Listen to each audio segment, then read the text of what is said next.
Hey yo. Hey yo, hey yo.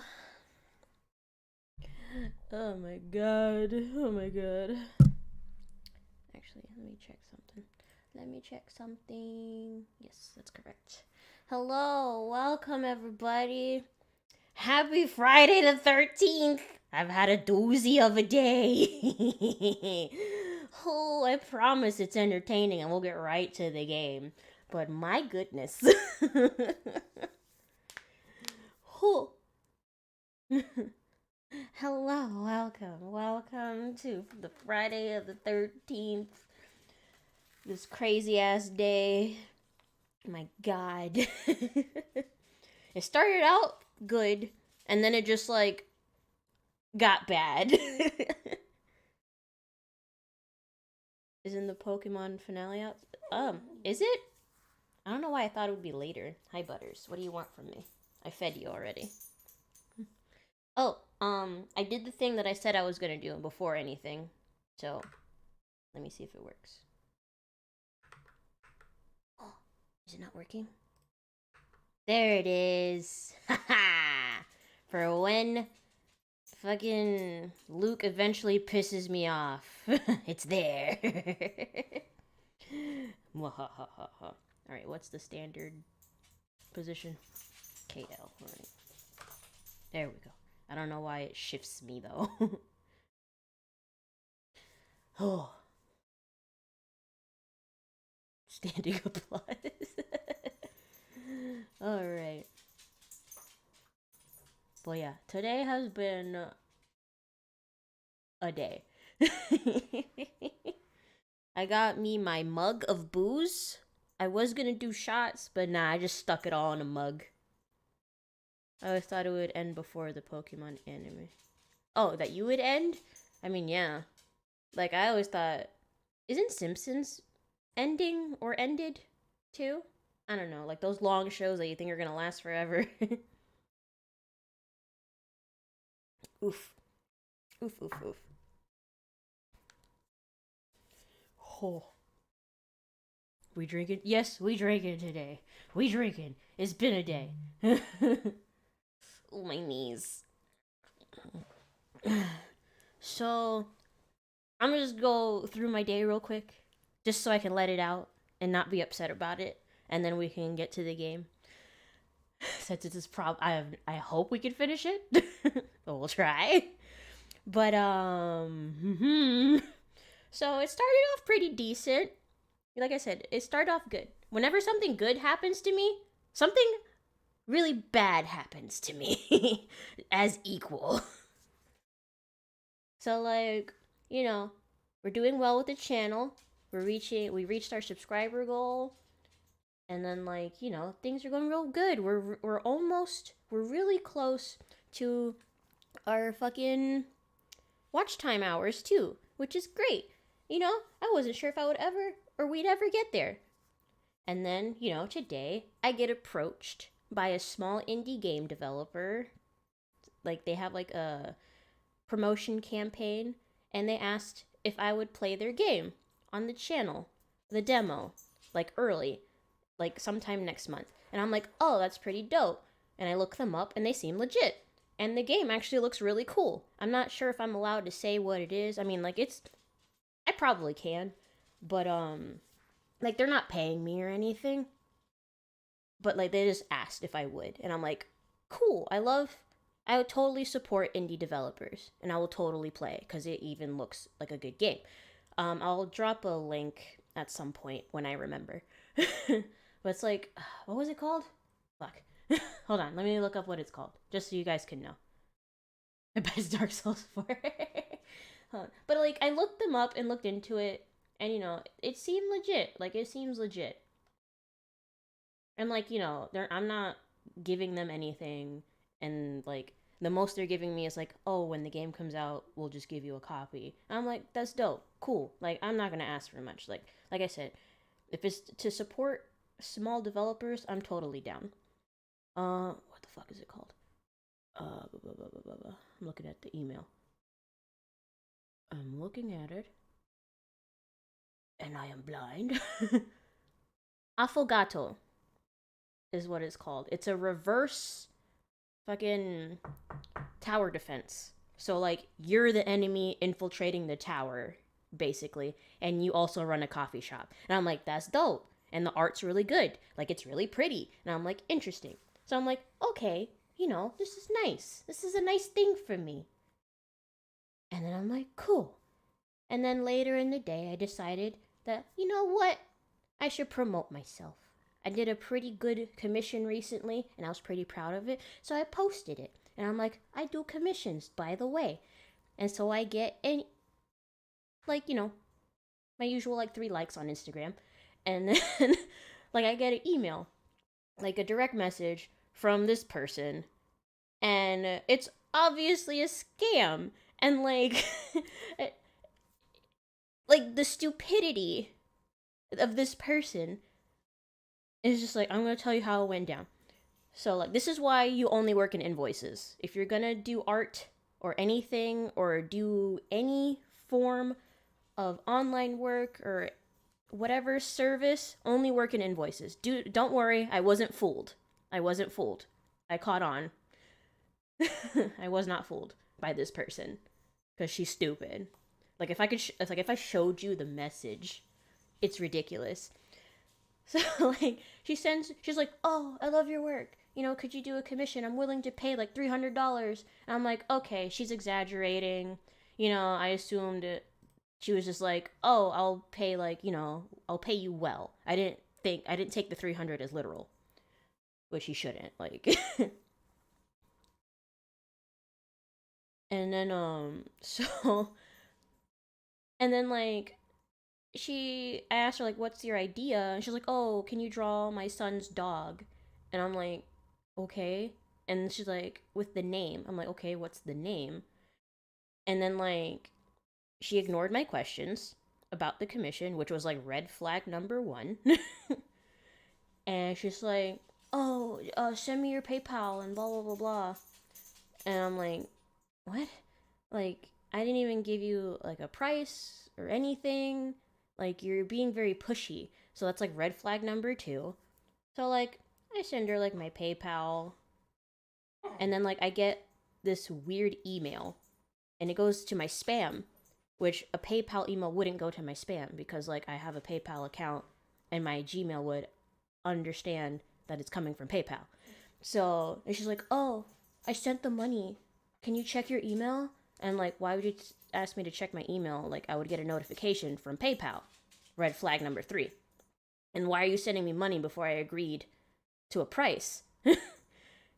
And then like, I get this email, and it was in my spam. Like, she so expertly knew. And I look in it, and it's like, oh, you can't accept this amount of money because of X, Y, and Z. I'm like, I'm pretty sure I could have, but whatever. And then like I'm reading the email, and the more I read it, the less and less it makes sense. It's like, oh, you can't accept this money unless this person sends you $200 more, and then you refund it with your own money. Verbatim what the email said, with your own money. And I'm like, this is a huge red flag. I'm like it was already a red flag, and I was already like, I don't want to deal with this. And then I get this email, and then like the fucking email was a Gmail. Like it said service PayPal at Gmail. So I'm like, this is obviously a scam. And you think someone would fall for that? Like, what the heck? Like, it says Gmail. Why would PayPal use Gmail? And I'm like, lady, this is obviously a scam. Like, I'm not stupid. And she's like, no, I'm being straight with you. That's how it works. I'm like, this is not how PayPal works. I know how PayPal works. This is not how it works. She's like, no. I'm like, do not contact me again. And then like I reported her, obviously. But it was just like, how? And people fall for this. Like, people will fall for this. Like, it's ridiculous. And then like the next person, like 5 minutes later, asked, do you do commissions? And I'm like, yeah, what's your idea? And then like, oh, can you just draw me? I'm like, okay. And they're like, how much? And I'm like, I give them a price. And then they're like, can you give me your PayPal information so I can send you money? I'm like, again? Within 5 minutes? Really? And I'm like, I only work in invoices. And then they stop responding. Like, that time I was just upfront and said, I only work in invoices. So, like, this is why you use invoices. Because it's just like, what in the world? And it's just like, you know, for a moment you think, oh, someone actually liked my work. Someone actually wanted a commission from me. And it's just like, oh, you're just trying to, like, take advantage of me and make me feel small and stupid and, like, shit because you didn't actually like my work. So it's just like, wow. So that was the first bad thing that happened. And then when I was leaving work, I was walking down the stairs and I fell. I fell down the stairs and I scraped both my knees. So I fucked up my knees. Don't worry, like, I'm okay. Like, it hurt a lot in the moment, but, like, nothing's, like, broken. I'll probably be bruised tomorrow. They're mostly just scraped up. I know, right in the kneecaps. Landed right on my knees. And then it's just like, why? And then I'm like, oh, wait. It's the 13th on a Friday. That's why. But hopefully, the indie developer that contacted me is actually legit. If, like, anything good can happen today, hopefully that is actually legit. Because, like, now I'm, like, paranoid of everything. I trust nothing. But yeah, that's my rant about my day. I'm still eating my food because I got home later than usual because I fell. So I'm, like, also nibbling at food. So if you hear me chewing, don't worry, it's soft. It's soft food. So yeah, let's play some letter. I got my food, I got my mug of booze, and we got the spooks on the way. I know, right? But yeah, thank you for listening. Thank you for letting me vent. Like, it was just, like, a lot at once, and I just needed to, like, let it out. So thank you for letting me let it out.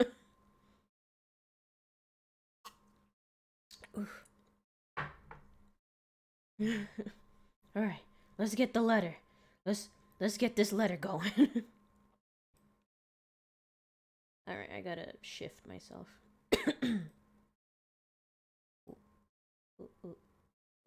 Hold on. Nope, too big. Nope, too small. Nope, come on.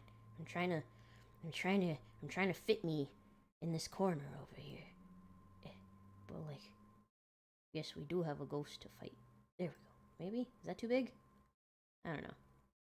Alright, my boobs are in frame. Alright, let's get this going. Let's continue our game with our German butler and our British wife. Why am I sounding French? I do not know.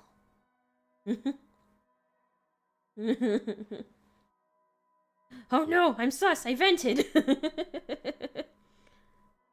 Alright, let's get this going. Oh, wait. Oh, yeah, I forgot. We're on a choice. Oui. Okay, I forgot. We were on a choice. Okay, she said that she was feeling some... Hold on, I gotta open the log. What was she feeling? Except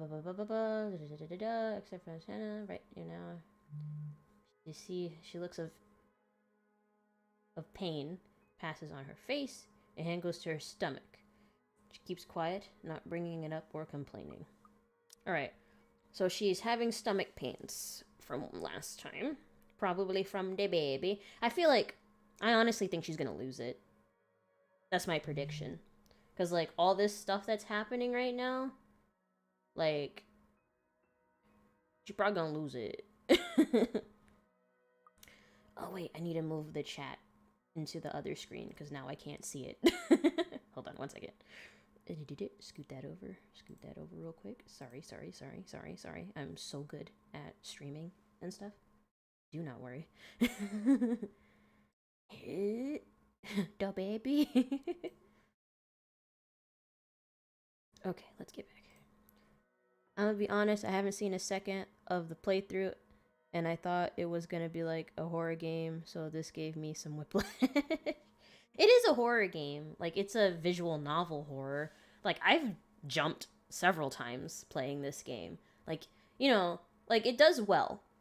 Like, even though it's a visual novel, it does well to scare you and make you feel like some type of way.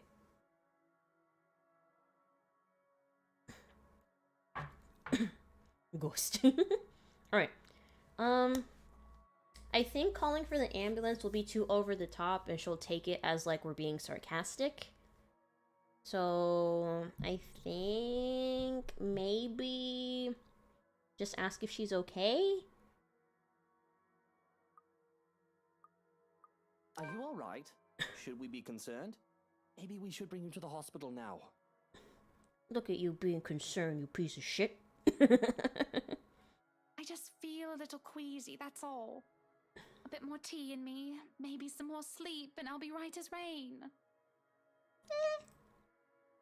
I spend a lot of time around people who lie for a living, and I can't help but feel that there's more to it than that. Maybe it is just as she says, and I'm overthinking it. But I trust Hannah will fess up before things can get any worse. She's never really lied to me before. Nothing big, at least. If you're sure, I'm just worried. You'll tell me if anything is wrong, right? You do know you can still trust me. That I do still care about you? Liar. I know that. I'm just going to be moving out soon. Even if it is for a short while, you won't always be there for me. Did you finish packing before you... I understand if you haven't, and I won't blame you if you've changed your mind after what happened. You can stay until you feel better. I'm still moving. It isn't like you can't visit to check up on me. Although that does somewhat defeat the point. Luke, I'm a big girl. I'm going to get a checkup tomorrow, take whatever pills they tell me to get, and get over it. She is British. Tea might help her. It is the national prescription. You really don't need to worry.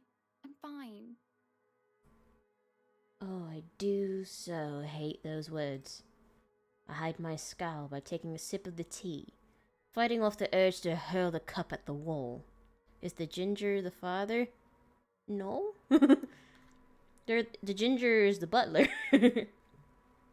I'm fine, she says, a lie. Apparently, the sour disposition I have, one not entirely born from my hangover, is still obvious. Without saying a word, Hannah puts her hand on mine and squeezes it tight. Her hands are cold and clammy. Her grip is weak. I can see the small tremors that run along her shoulders and the paleness of her cheeks. She has yet to recover from what happened to her. Oh, so it's possible. She's not fine. And I'm not either. Fine. I don't need to like it, but fine. I don't think either of us really like it. But I do think it is for the best. Perhaps we should bring you back to bed. The sooner you are off your feet, the better. Is that some sort of roundabout way of saying that you want to sweep me off my feet and take me to bed? This isn't our honeymoon. I need rest, mister. I'm aware that this is the farthest thing from our honeymoon. This isn't how things are supposed to be. Hannah isn't supposed to leave. I'm not supposed to let her. And if she ever did leave, it's supposed to be on my terms. Everything is going wrong. But I respect her enough to let her have her space, as she puts it. If divorce is brought up, however, well, that's another matter entirely. Really now, you shouldn't have gotten up in the first place. Breakfast in bed exists for a reason. Come on then, back to bed you go. Are you going to carry me to bed then? She looks happy about that. You're far too heavy for that. Johan can carry you, if you'd like. Dude, almost. You were doing well, and then you became a dick. Can you blame me if I enjoy food too much? I can walk, thank you very much. I won't say a word as she clutches my arm to steady herself. From what I've seen, it could be morning sickness or... What? She's pregnant, and if she's getting a checkup, it's probably not worth a hospital visit. I don't know what the Smith? SMTH? I don't know what that is. There is no protest as she uses me as a crutch while going up the stairs. But that's as far as I want to go. Judging by the light blush on Hana's face, she's gotten self-conscious about it too. Oh, okay. Johans, look after her, and you stay in bed. I just need to go out. I have plenty of time to be lonely in the mansion by myself when Hana moves out. For now, I can go and stretch my legs. Fresh air, all that. Breathe. Grey skies loom over the horizon, though the sun fights for every precious minute it can get. It is the internet language? Oh. I'm not good at the internet language.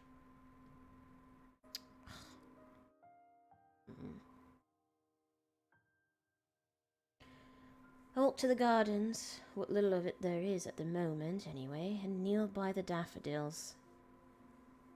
These were the first to be brought here and planted on my request, and if nothing else, they brought in a sense of peace. They were Mother's favorites.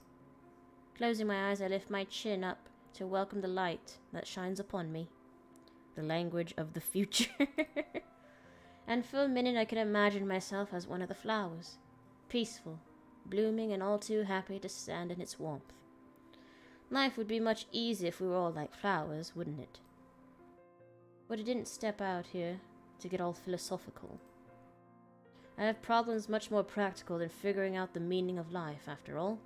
Too many things have gone on these past few days, and I want to forget about them, even for just a moment. So he hasn't seen the ghost at all? Like, at all.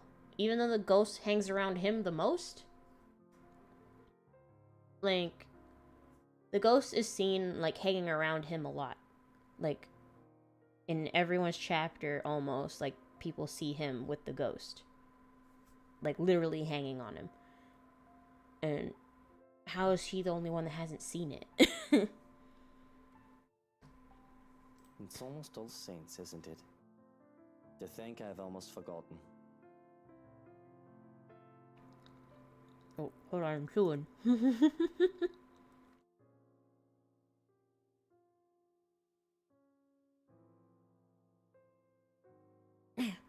I speak the words absent-mindedly.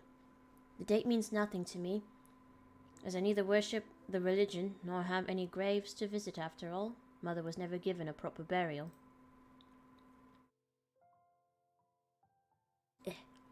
But it's a date, as good as any, for me to grieve. Otherwise, I would have done so every single day, crippling myself and shutting everyone else out. I can remember how the flames licked at her flesh, and how it consumed her body until there was nothing left but ash. I stood there watching with the operator and the social service worker, though I could have been alone for all I care. I felt alone. It was the most that could be done. No one would attend the funeral of a dead prostitute, let alone pay for it. All that is left of her, proof that she had lived, is her name written in the ledger of Luxembourg Cemetery. A lighter and me. Pulling up the lighter from my jacket, I can't stop myself from flicking it open to stare at the flame, and to run my thumb over her name. All in all, it isn't much, but it's something. It'll be wrong of me not to make something of myself when she would have given everything to make sure I can become anything I want to be. Feels like I'm stuck in a nightmare right now. What I would give to have you here by my side, Mother dear. To see you smiling at me. Alive and as beautiful as ever. I'm afraid I'm starting to forget what your face looks like. I've already forgotten the shade of your hair. You don't have any pictures of your mum? That's sad. Eleanor Chandler was a wonderful woman, though not everyone would have agreed. Not everyone has seen past her occupation, past her vices and her illness. All they saw was a poor woman who sold her body to make ends meet and had a bastard son because of it. They didn't see the mother who worked hard to put food on the table for me, the woman who gave and gave and gave to me while expecting nothing in return. Yep, sad boy Luke. She taught me the merits of hard work, but though I loved her so, I worked hard for myself. I would not be so foolish, so selfless toward people who would never give back. I learned that from the father who plucked me out of an orphanage for his own selfish gain. I pocket the lighter before I can feel the urge to actually set anything ablaze. Considering my close proximity to the flowers, they would be the most likely victim of arson. Just the thought of it is blasphemous. Nevertheless, that doesn't save them from being picked, just enough to make a bouquet of the things in honor of Eleanor. Would you be proud of me if you saw me now, Mother? Maybe. You're always so forgiving. No matter what trouble I got into, more than I deserved. Especially now. It's been a while since I've talked to my mother like this. I've been thinking of both my dear parents for far too much as of late, when I shouldn't. I have a future to look forward to, and the present to take care of. These memories of the past give me nothing but grief. The life of Lucille Mitchell Chandler should be nothing but a footnote in Luke Wright's non-existent autobiography. It's because of Hannah, isn't it? I worry that she's too much like Mother, that it scares me. And the thought that I'm turning into my father even more so. Well, mothers and fathers are the first things that you see. And, like, it's usually those types of things you expect to find in a partner. Later in life. But even if history is so set to repeat itself, I'm not a child anymore. Content to sit aside, unable to do anything to help, and too inexperienced to think that the worst wouldn't happen. I have money to buy the best medicines and doctors if need be. She'll get better. She has to. And once we get over this little bump in the road, I can stop worrying. All will be right with the world. The apple doesn't fall far from the tree, that's right. Unfortunately, my time alone is cut short, though. I think those flowers look beautiful, my lord. Ooh! The parlor, the room where the lady stays for her tea, it could certainly use some. Who's talking? The voice is not familiar, though. I'm not really one to remember such things. Is that the ghost lady? It's ghost lady. It's the ghost lady. She hot! She was hot all along! Going with her attire, I would say she's one of the housekeepers. Ghost. Strange considering I've sent all of the staff but Johann's away. And her face, as pretty as it is unfamiliar to me. That's the real twist. It would be a lie if I said that it didn't set me on edge. Most would say that I cared little for my employees. That is entirely untrue. Hello, Butters? Hold on, she's barking at something. What is it? You see a cat outside?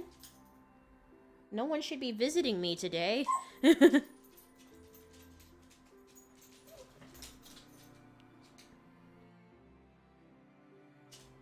I think neighbors got home and she hears doors. Hold on.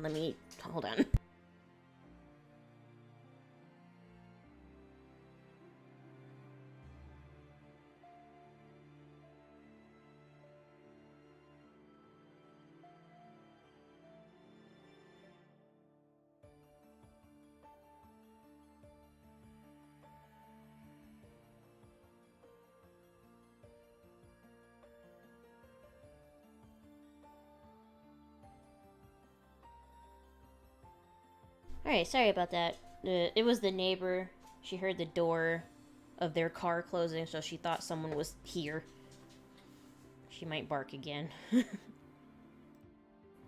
However, I'd like to think... Okay, she's like overly excited.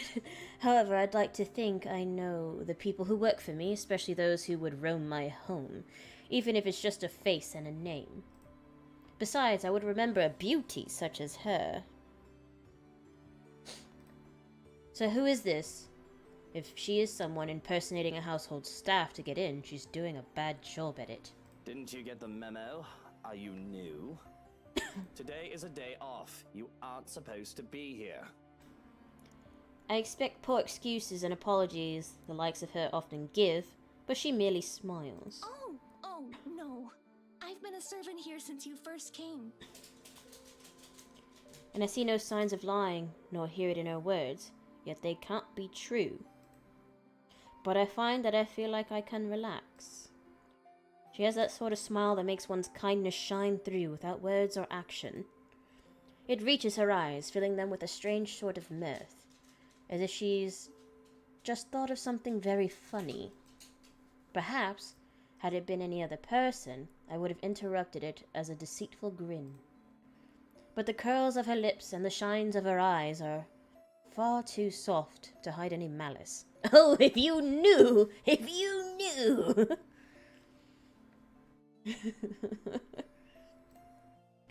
She takes my silence as a sign that she can continue. And it's not like I feel any urgency to stop her. I mean, she's pretty. Why would you stop a pretty lady from speaking? Butter, stop!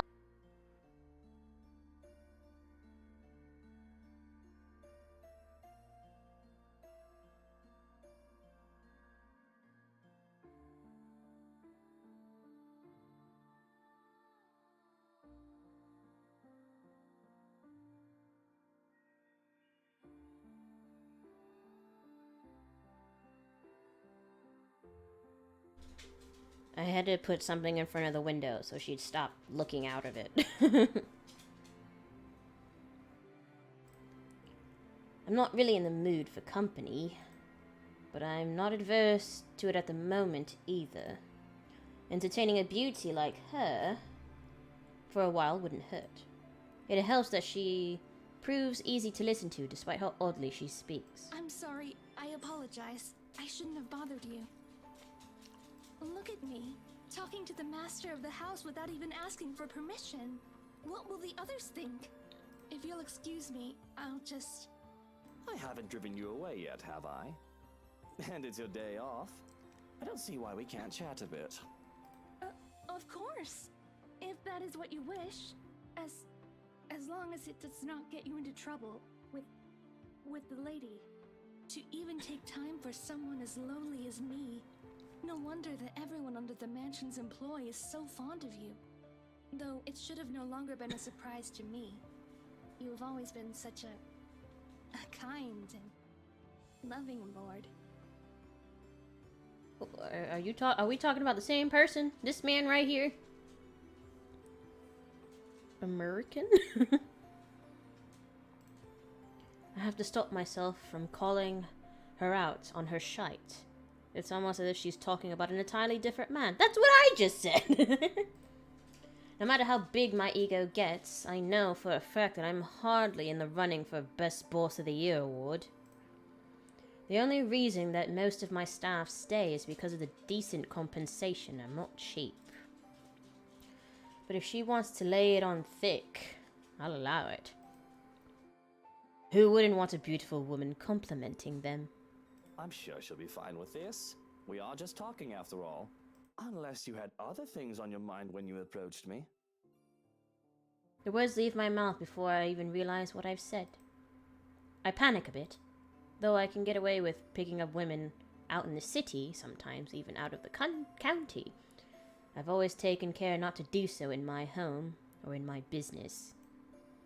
Not when it'll be so easy for Hana to find out about my infidelity through these channels. I mean, it's pretty obvious. You got a baby mama. I swear to God, if this is his mom.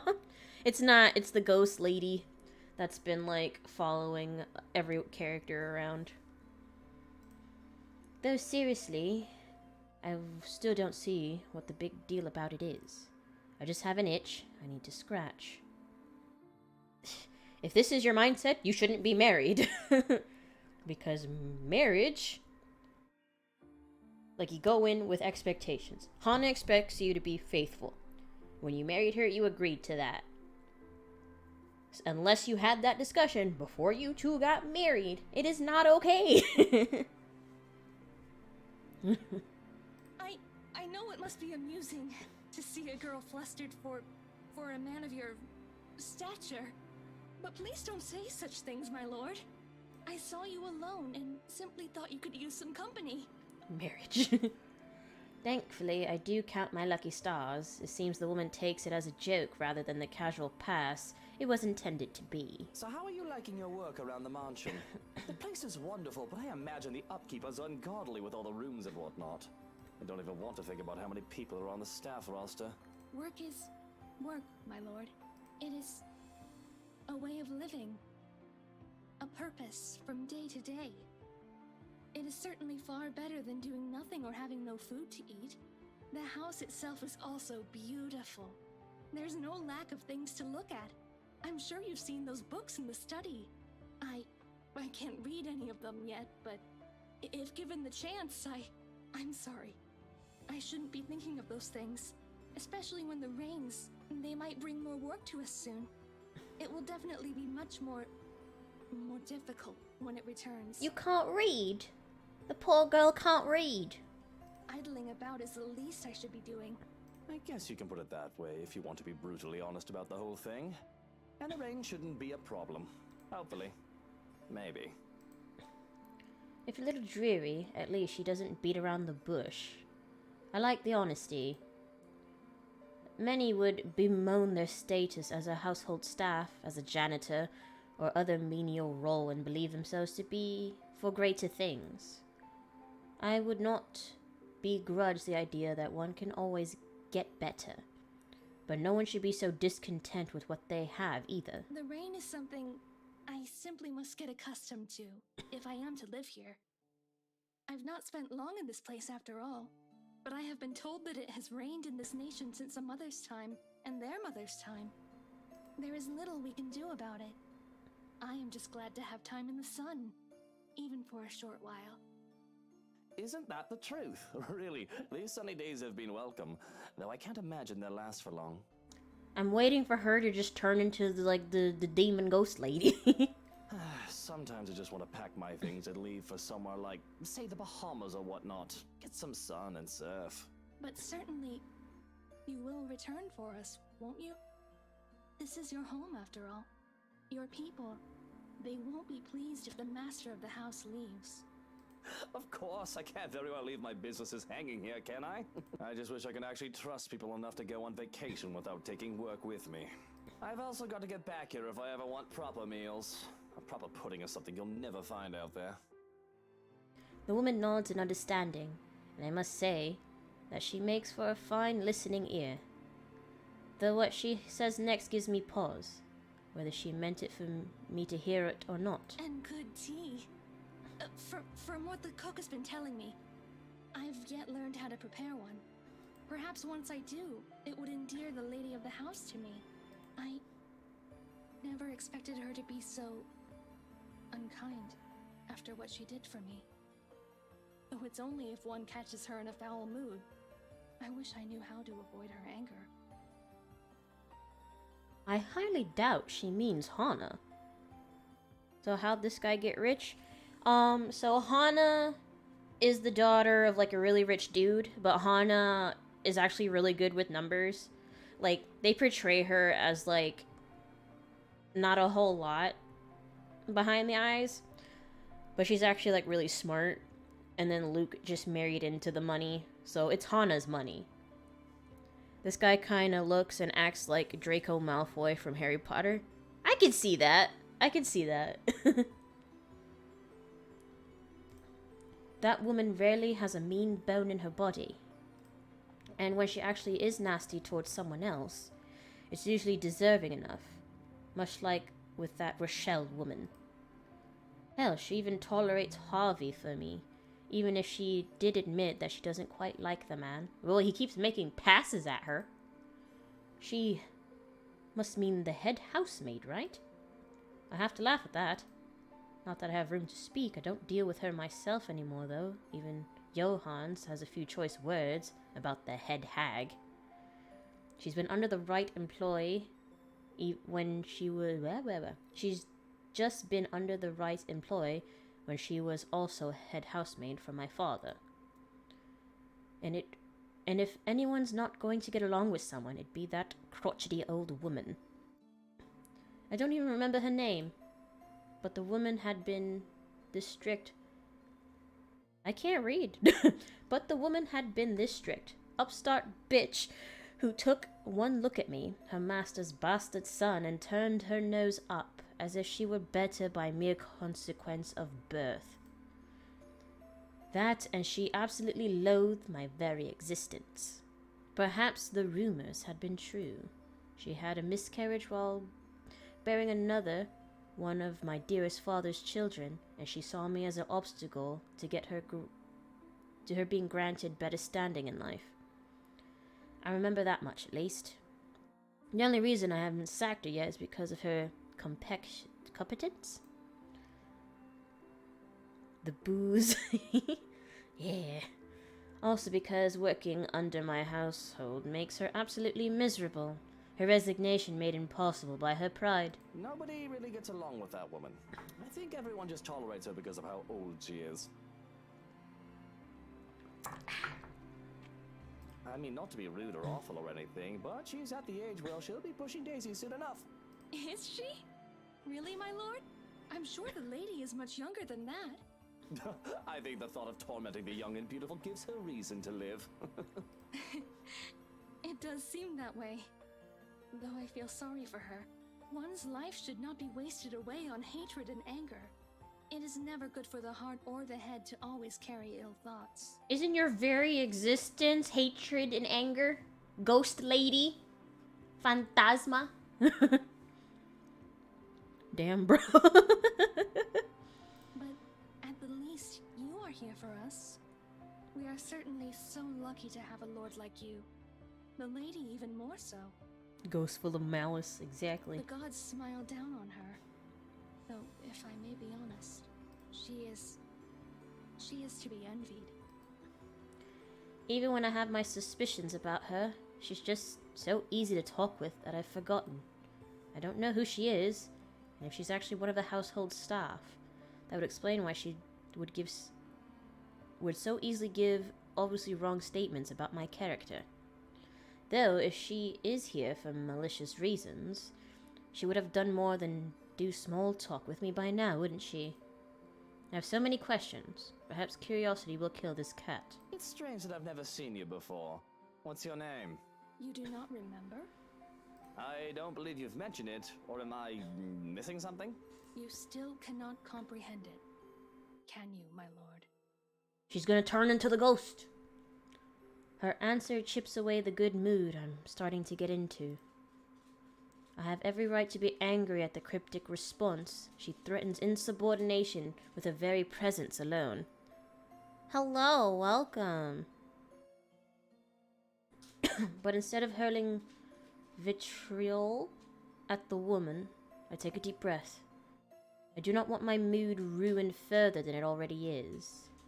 Not right now, and I can let my temper take its course another time. Whatever your name is, and no matter how long you've been working for us, that does not change the fact that you shouldn't be here. I'll call you a cab to bring you to the city if you want. Shouldn't I? What if I do not wish to leave? I merely desire to stay by your side and serve. Is that such a deplorable thing? Well, now you're getting creepy. Her gaze sends chills down my spine. It's too easy to see the devotion, the obsession in her eyes. Not the good sort either, as her scrutiny makes me feel like I'm laid bare. Yep, it's about to get creepy. The awfulness of her presence is all the more palpable with the feeling of bugs crawling on my skin, and the silence that makes it seem as if the world has stopped. Any friendly atmosphere we might have had going for us is completely forgotten. Danger, a small part in the back of my mind screams, the part that has kept me alive all these years. And in hindsight, I'd be stupid not to take heed of it. but I've grown arrogant, complacent, and content to hide behind wealth and power. Yes, it's a deplorable thing, as you said, because I'd like to be alone now. Thank you very much. If you didn't want the day off, you should have reported to your superior. This is utterly unprofessional of you, and I shall be issuing complaints. In fact, if you know it's good for you, you should start looking for another employer. It's at my threat, the smile on her face turns tight. I see. It escapes you still. This is unfortunate. Luke Neural.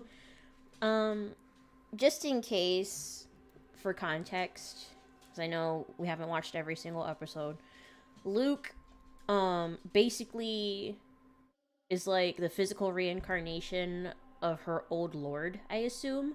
Like, he looks exactly like him. Like, they showed a picture. And I think Anna looks kind of like the lady of the house during the time. So she probably thinks that he's the lord of the house from long ago, since they look so similar. So that's probably why she hasn't been, like, attacking him, because I think she was, like, in love with him. If she knows what's really good for her, she should write her will. She bad. How despairing that this misery must go on. But maybe, if you come with me, I can help you. I can... She reaches out for me. I recoil with a hiss. How dare you lay your filthy hands on me without my permission? I am not going anywhere with you. Now step back and walk away before I have you forcibly removed. There it is. She still got a rack, though. Look! As if a switch had been flipped, the woman's expression turns horrific. Although, that may very well be the understatement of the century. She herself turns horrific. Her presence is suffocating, bearing down on me. I'm rooted on the spot through no fault of my own as my fear paralysis. You can punch the poor away, but not the ghost. You are too much like that vile woman, poisoned by her rotten influence and her filthy words. But that can be remedied now that you're here. Oh, how we have waited to welcome you home. Come, my lord. The house beckons. When her fingers grasp the back of my coat, I finally find it in me to break off into a run. I can still feel her eyes on me as I run back to the house. But I refuse to acknowledge it, let alone look back. Sexy but creepy. All I need is to get away from her, and to make sure she stays away. If that means acting like a coward and seeking out company to keep me safe, nobody can tell me to do otherwise. Oh, she's a yandere for the old lord. Basically. Gucci? Who's wearing Gucci? Bravery isn't something to be lauded if it comes along with stupidity. It must have been a sight to see the unusually composed and reserved Luke Wright bursting through the doors. Not that I have much of an audience unless there are other staff members who have chosen to disregard my orders to have them leave. Really, I still doubt that woman is one of the staff. Mustering up the courage, I look back through the windows to see she followed me. She's gone. But I don't take any chances putting as much distance as I can between us.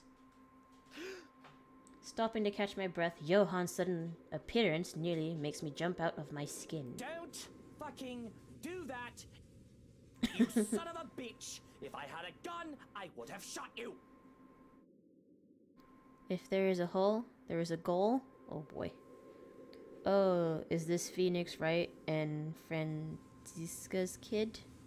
No. If I had any love left for my mutter, I'd take offense. But what happened to you? You look like you've seen a ghost. That's exactly what happened. America moment. Oh, if only if it was such a delusion. But I can still feel her sharp nails digging into my back. The feeling was too real for it to have been a ghost. There was his housekeeper. I think, I'm not sure. In the gardens, she was acting odd, and I thought to remove myself from the scene. Strange. I made sure the rest of the staff had left and that the house was empty, as you requested. Describe this woman. She had pale skin, dark eyes, and long, dark hair. She wouldn't give me her name. I have expected a name from him. The man knows the staff better than I do, after all. He did mess up. But instead of an answer, he grows quiet. I'm pretty sure that's not a good thing. I'm even more worried when the other man looks me over. I have to protest when he pulls back my collar. What in the bloody hell are you doing? Checking for marks. Needle marks, to be exact. We don't have anyone like that among the staff. You could have easily been kidnapped. A cold feeling settled itself over me at the thought. I've long established my power over the more unsavory characters in Luxembourg. Or I thought I did. And the most harm I thought that could come to me would be slander, robbery, or incarceration. Kidnapping? An attempt on my own person? I've forgotten that I'm as human and mortal as any other man, despite my wealth and status. Fortunately, you look unharmed. But I advise that you be accompanied by trusted individuals at all times from now on. If not me, an assigned guard. I'll be informing them of this soon, as they return from their day in the city. Already I can feel the energy leave me at the realization of what could have been. All right. Yes, I suppose we should do that. But I think I'd like to call it a day. I should be safe in bed, yes? Maybe. I'll stand guard outside for the night. The madam has been inquiring about you, by the way. A guard. Any other threat, and he alone would be enough to make me feel safe. But what I saw, whatever it is I saw, would one man be enough? There might not be a next time. That's all well and good, but there's something else. That housekeeper, she... Luke, you're home. I was worried about you. The grin that I can muster is probably lopsided. Forced as I snap my mouth shut to keep myself blabbing about witches and monsters. Because here I am standing in the hallway, dirt on my pant legs and sweat dotting my forehead. A far cry from my usually pristine condition. I don't want to worry Hana. A cough. What happened to you? You look like you wrestled in the mud and moss, dear. And those flowers. Were you gardening? What? Oh, these. I didn't realize I still had them. I really did not. But there they are, still in my grip, the daffodils had taken from the garden. Even in the wake of my flight, I had refused to let them go, whether I was conscious of it or not. Shall I put them in a vase?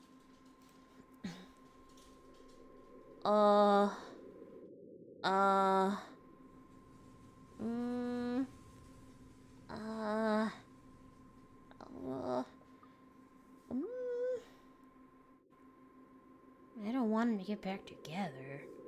But like, Hana's having such a bad time right now. Let me take a bite of my food. My avocados are gonna turn brown.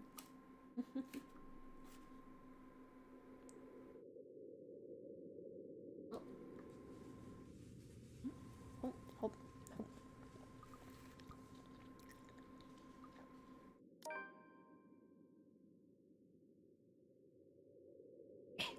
Perhaps I did it to save face. Maybe a small part of me really had planned to take them for her. But like a young man presenting flowers to a valentine, I awkwardly thrust a bouquet in Hannah's direction. They're for you. These are lovely, thank you. But aren't these... The surprise is to be expected. And the open-ended question needs little interpretation. I've never given her daffodils before, especially not the ones that I considered mine. Daffodils represent new beginnings. Maybe this will be a turning point. They're for you. Don't make me think that kneeling around in the dirt was a waste of my time. It's not. It's not. Just... Are you feeling alright? I hope whatever I have isn't contagious. I'm not sick, Hana. I just got them for you. I thought they'd make you feel better. brighten up the room. I don't need my intentions questioned. The thank you was enough. And I didn't mean to insinuate anything. But you're right. Thank you, truly, for these. She takes them from me, then carefully, not to crush the stems. There is still uncertainty on her face, which endears and annoys me in equal parts. But she does look lovely with them. The very picture of her is something that should be immortalized in paint. They should be for Mother, but it doesn't matter anymore. Don't be a dick, Luke. Why don't we turn in for the night? You must be exhausted with all that gardening. Oh shit, I'm gonna pipe. What does a dead woman care for flowers? October 31st. We're getting close. I didn't get any sleep, not a single wink. I was so busy jumping at every shadow and worrying about waking with a knife in my chest. Or not waking at all. Even when Hana wakes, in spite of a mild fever, and goes downstairs for breakfast, I stay in bed. Thoughts of poisoned food running in my head. There's still a ghost on the run? Yes, she on the loose. The rain that has started sometime during the night doesn't help the mood. You'll clap them cheeks. Okay, maybe it helps just a little. The strange sunny weather has been nice and all, but for it to return as it should be feels like a good sign of some things to come. Perhaps things will settle back to normal, and the crazy drama that has gone on lately will die down. I would hate to be caught unawares in this rain, and with how it looks outside, it seems that the weather is making up for all the sunny days it given us, with a good old-fashioned downpour. Okay, I think at this point, the rest of the crew had slept in their car this past night, and they're in the park, from what I remember. I think is where they're at. So we're on the 31st. Yeah. So Ashton and all of them are eating bentos in the park. And then they go to the bar later. Yeah. And then they kiss. The rhythmic pitter-patter of the rain fills the early morning silence with a steady beat. Thank goodness I don't have to be anywhere in a hurry today. I would hate to be caught unawares in this rain. With how it looks outside, it seems... Did it go back? Did it repeat? I feel like it repeated. It does let up within the quarter of an hour. However, a day beginning with a cloud burst like this, locals usually take it as an immediate sign. Luxembourg's abysmal weather is back, likely for good. I hope they did a damn good job fixing this place, because I'd rather not have to deal with a leaky roof. I've had a leaky roof. That sucks. I don't like the idea that the realty did a horrid patch job with the place. We, well, Hana, technically, paid millions for this place. It better live up to the price the realty company sold it for. Roof problems aside, she's going to be a definite downer about this as well. She hates the rain. Then again, who actually does? Agoraphobes? What sane person would like it when 9 out of 10 days consist of nothing but dark, drab, and grey skies and piss water pouring from the heavens? I think it's Seattle that it rains like almost every day, or like an ungodly amount, and I think they have like one of the highest like depression rates in the States because of it. Which is sad. I was like, maybe you shouldn't live there. I think it's Seattle. I might be wrong. Britain? And she was just starting to enjoy the sunlight. I will have to get up and about eventually. That is a given, but I'm not too keen on seeing or talking to Hana before she leaves for the hospital. Or eventually, in a few days' time, this bloody house. Kylie won't like it if she comes here only to find me in a bad mood. Few would dare rouse me from bed. Being able to keep their jobs is incentive enough. I trust they realize that now is not a good time to force me into anything. Maybe I can just get an hour or two of sleep before Suarez drops his brat off at the mansion's steps. If only.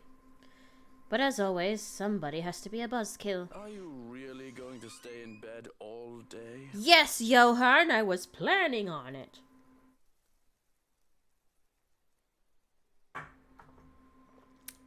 What do you want? You must have been really rattled by what happened yesterday.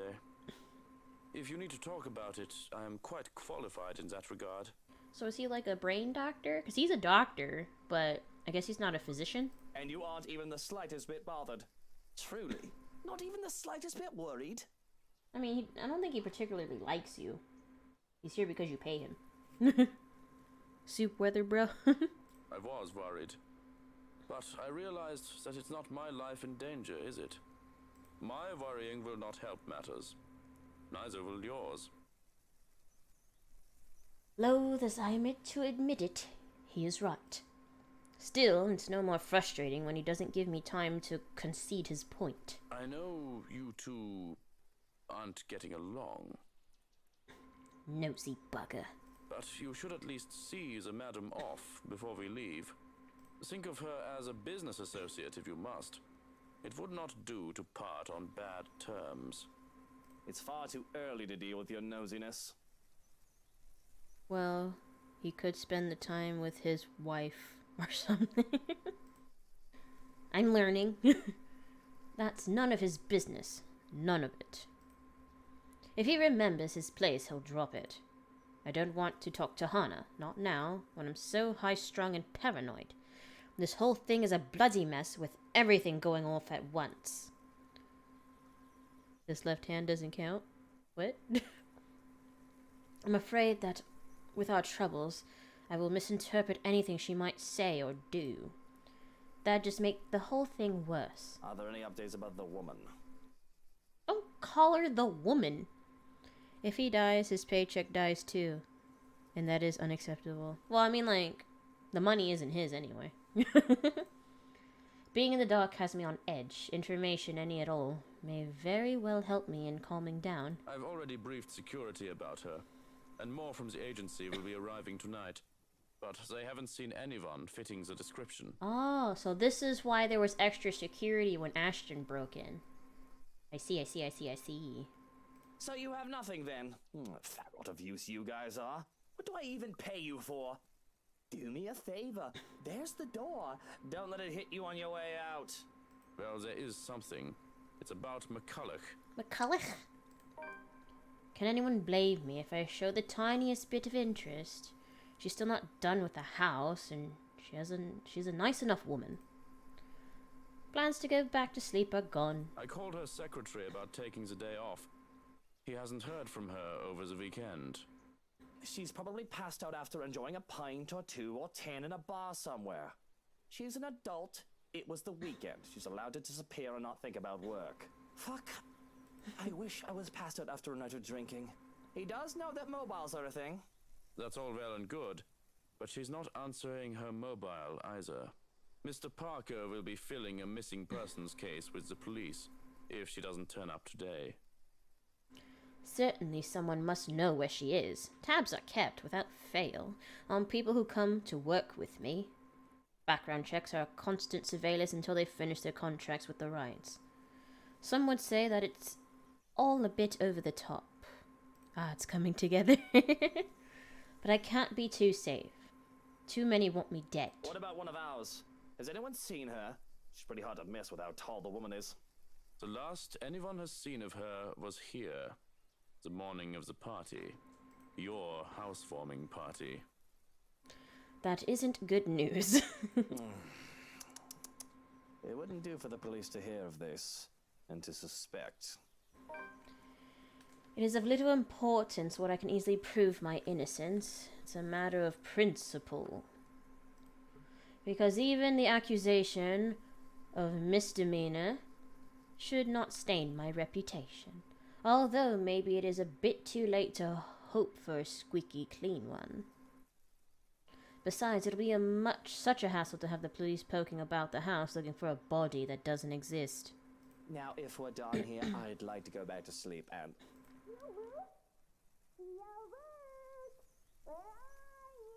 Oh boy. Well, there goes any plans of grabbing some shut-eye. Rolling over on my stomach, I can only scream into my pillow. Of course, of course. Ugh.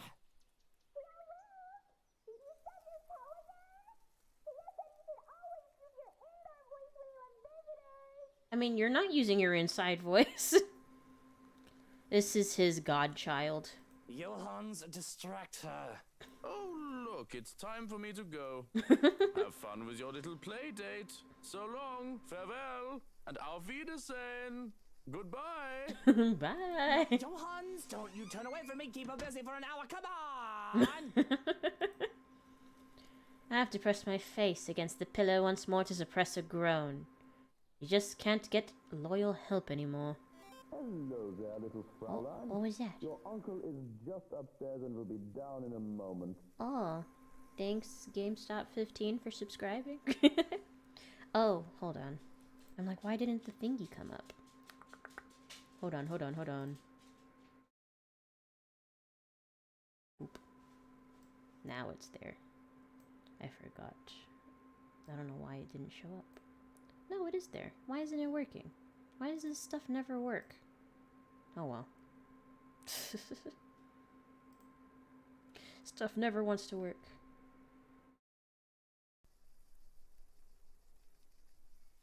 He is super excited to have you today. I hope you're well rested and ready to play a lot. Johans is such a dick. That bastard. I'll be down in a sec, Munchkin. Let me just... Change into a fresh shirt, brush my teeth, fix my hair, bemoan my very existence, wish I was anywhere else in the world right now. Don't get me wrong, Kylie's a great kid, wonderful, better than most brats her age. But handling a tyke is the last thing I want on my agenda right now with this whole Hana business. Fortunately, I am well versed in how the world works. I have long learned that the show must go on no matter what hurdles come my way. So I set to preparing for the day. Running a comb through my hair is just divine and simply makes me feel more human. Bed hair is disgusting, though it isn't as bad now as it was when I was a child. With how expensive a trip to the barber's was, I often had to grow it out until Mother had the time to cut it for me. The curls and tangles were simply horrid. Why was I even mistaken as a little girl because of that? It certainly doesn't help that I was named Lucille. A freshly pressed shirt is enough to chase away the last signs of sleepiness. The feel of crisp and clean cloth in my hands is a clear marker to the start of the day. Soothing down my suit and my hair with a sigh, I steel myself for the horrors. The horrors that come with taking care of a child. Backstory. But you're gonna have a baby with your wife. Good morning to you, Luke. He's a femboy in disguise. Speak of the devil and she shall appear. Bright-eyed and bushy-tailed, Kylie grins up at me as soon as I open the bedroom door. She swings the backpack she's clutching, hitting my leg, in a show of impatience, and looking entirely unapologetic for it. Did you just wake up? Tell me you forgot. It's our playdate today. I mean, you're a child. People don't really like being around children. Me in particular. Ha ha ha ha. I was not expecting that. Oh god, it's blue. I doubt I'd forget. Kylie's visits are a frequent enough thing that they've found a way into my schedule. They're supposed to be visits to her godmother. But we can't pick who a child gets along with. So long as I'm not busy, her father can drop her off for the day. Which is all well and good for me if it makes Suarez focus on work I give him. Besides, she's a bright child, tolerable, kid's got good head on her shoulders, and can get pretty mature for her age at times. Traps in disguise? No, this is an actual child. Of course, they have to thank me for that. Her parents can take partial credit, but Hana and I have been there for this kid since she was a small babe. Why, I can still remember the first time I saw her. It was during her baptism. The only reason I was there was to accompany Hana, who was to be named godmother. Bless you, Butters. She's such a tiny thing. Not even a year old and swaddled in her mother's arms, and a white cloth. It was the first time I saw an infant up close enough to hold one, at least. It had been terrifying to be given a little child to carry after the whole water ceremony. I've never done so before. To hold a tiny life in my arms. No, oh, okay. I could have just dropped her on her head, and this little tyke before me would have stopped existing then and there. But the child just smiled at me, babbling nonsensical words as children do, and clinging to me, even as I tried to hand her off to Hana.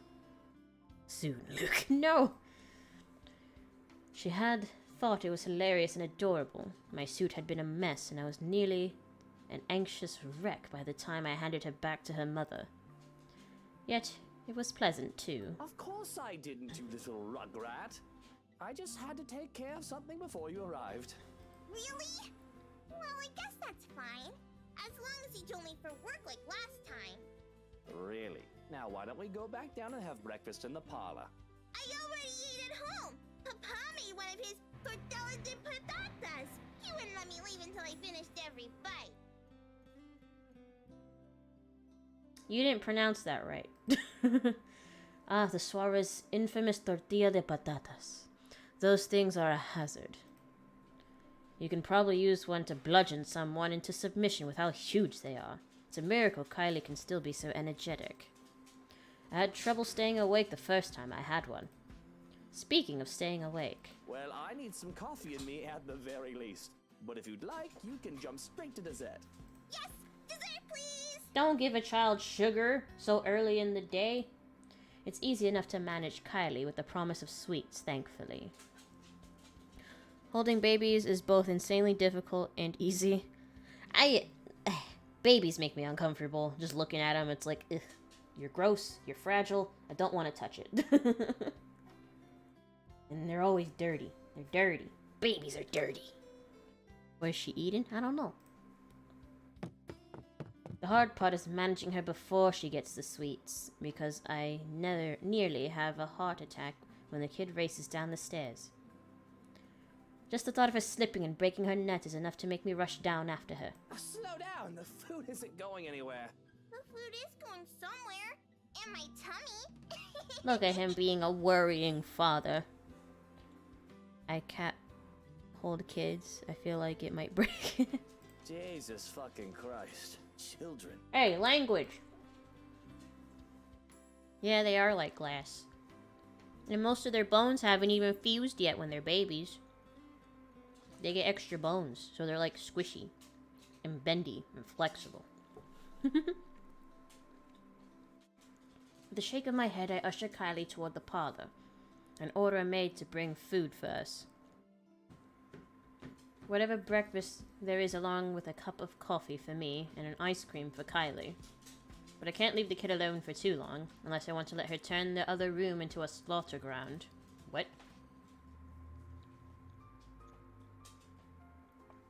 True to my expectations, I've only left Kylie alone a few minutes and she's already made herself comfortable. The stuff on my backpack has been scattered across the room, from coloring books and crayons to toys. I had a dinosaur like that. It's actually very similar to like that. I used to have a whole bunch of dinosaur toys. And then, like, I would just line them up in my room and pretend they were on migration. Like in the dinosaur movie from Disney. Butters, you can't have my food. You had food. You ate.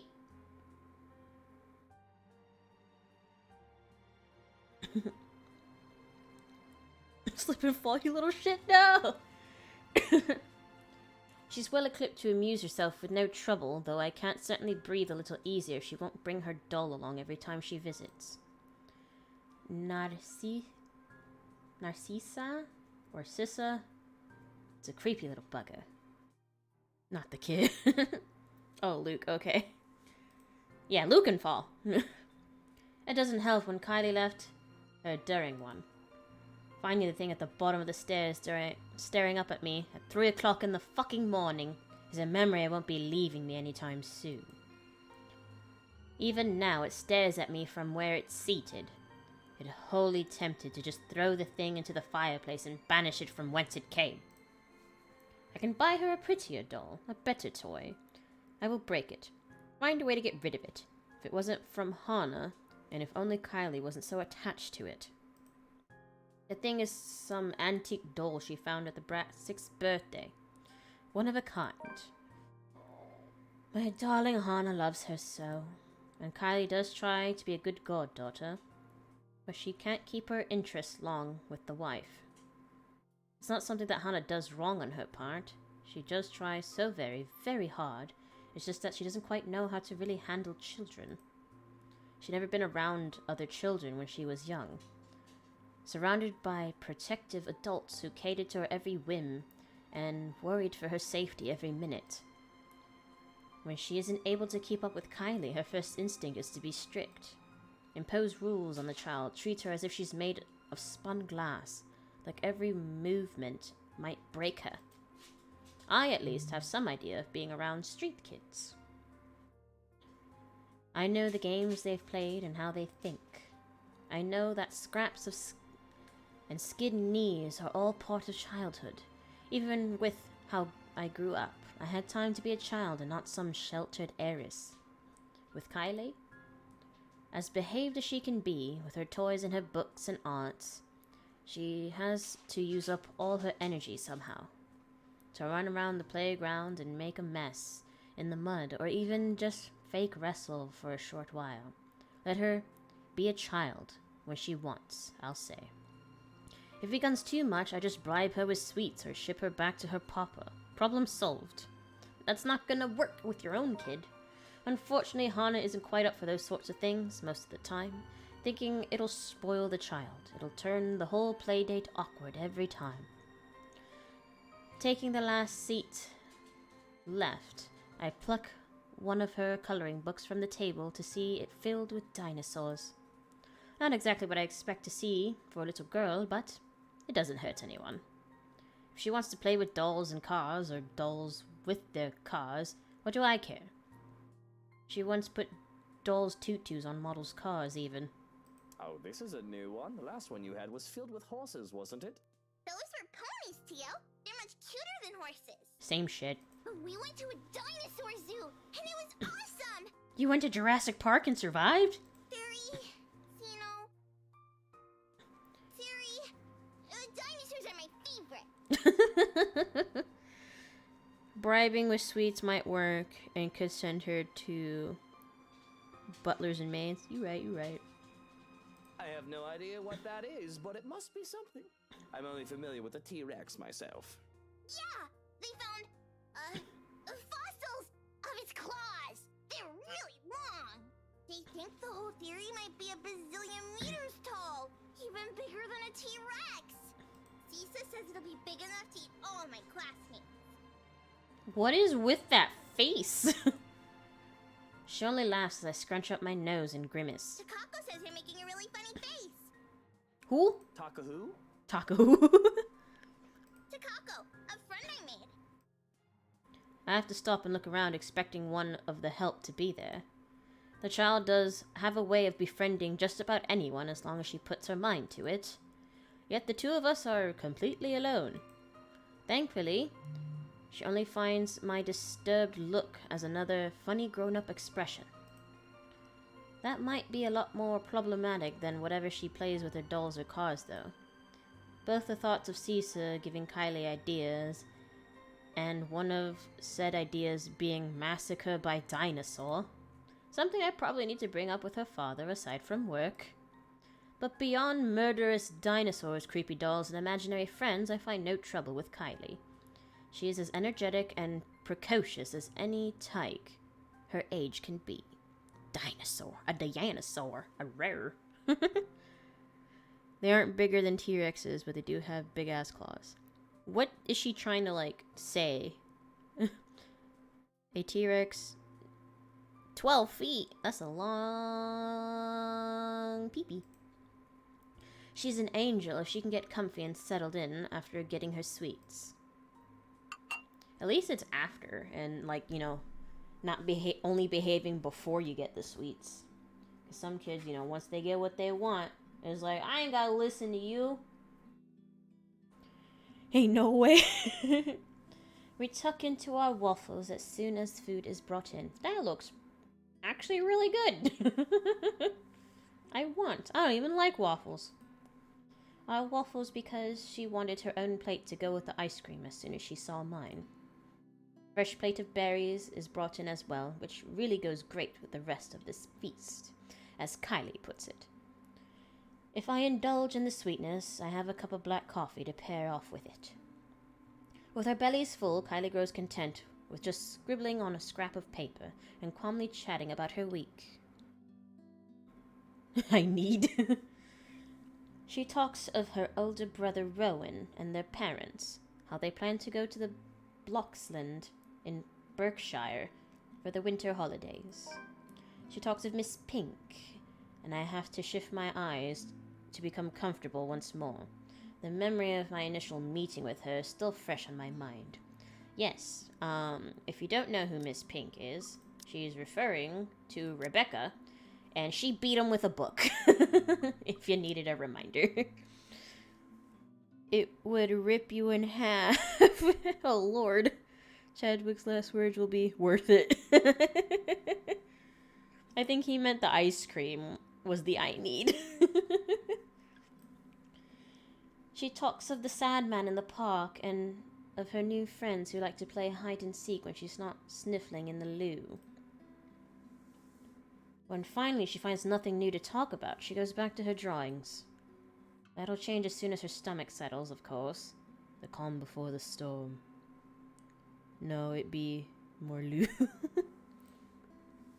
Because, behaved as she is right now, I can feel the curiosity radiating off of her. There is a restlessness buzzing under her skin, and the question on the tip of her tongue, as they often are with children her age. But for now, I can take this piece with no complaints for however long it stays. I have fun with the crayons as well, as the child insistence, even if I can't really draw. With Kylie using the black crayon, it leaves me with the blue one. I absent-mindedly start drawing a puppy, to the best of my ability. It's as I attempted to give the doodle dogs another eye that Kylie breaks her silence. Tio? Where did Tia go? I saw them leave when I got here. Tia didn't look so good. She went to the hospital because she is Pergananant. I've been expecting a lot different questions. The kid always has a whole bunch of them ready for me. But I can only sigh when she posed this particular one. She's just going to the doctor's for a checkup. And as kids go, there are follow-up questions. And you didn't go with her? Well, you were going to be here, sweetie, so I had to stay behind. So she's all alone? At the hospital? And it's your fault. Oh, no, of course not. Tia has Johannes and her maid and a guard. She's got plenty of company. Yeah, but you're not with her. If I didn't know any better, I'd say this kid is trying to make me feel guilty. Though I don't know if it's the bitter taste in my mouth. Is that or something else entirely? I really don't have time to process the emotion. Is as the brat opens her mouth again. And it's all your fault. You should have gone with her to the hospital. Hospitals are scary, you know. Bitch! Exactly why I didn't go. I don't like hospitals, Kylie. That's all there is to it. So you're not angry at Tia? Why would I be angry at her? It isn't her fault she got sick. I heard you and Tia are fighting. I heard that you might not be together anymore. I have to stop her there. Sure, it's easy to fool people, to jump to conclusions and presume that we might be fighting, no thanks to Rochelle. But it's not common knowledge that things have actually gone sour, and to put it in her terms that we might not be together anymore. Oh, well, where did you hear this from? I heard it from a nice maid lady. But that's still no excuse. Not when she's sick. She needs someone to hold her hand and bring her soup make her drink medicine? Why are you so invested? I'm livid. Livid that one of my employees might gossip. And to a child of all people. Who says such upsetting things to a child? Hospitals is scary. It is expensive building. Yes, it is very scary. I think I've only been admitted to a hospital once. Yeah, I've only been admitted to a hospital once. Luckily. I think I was like my senior year of high school.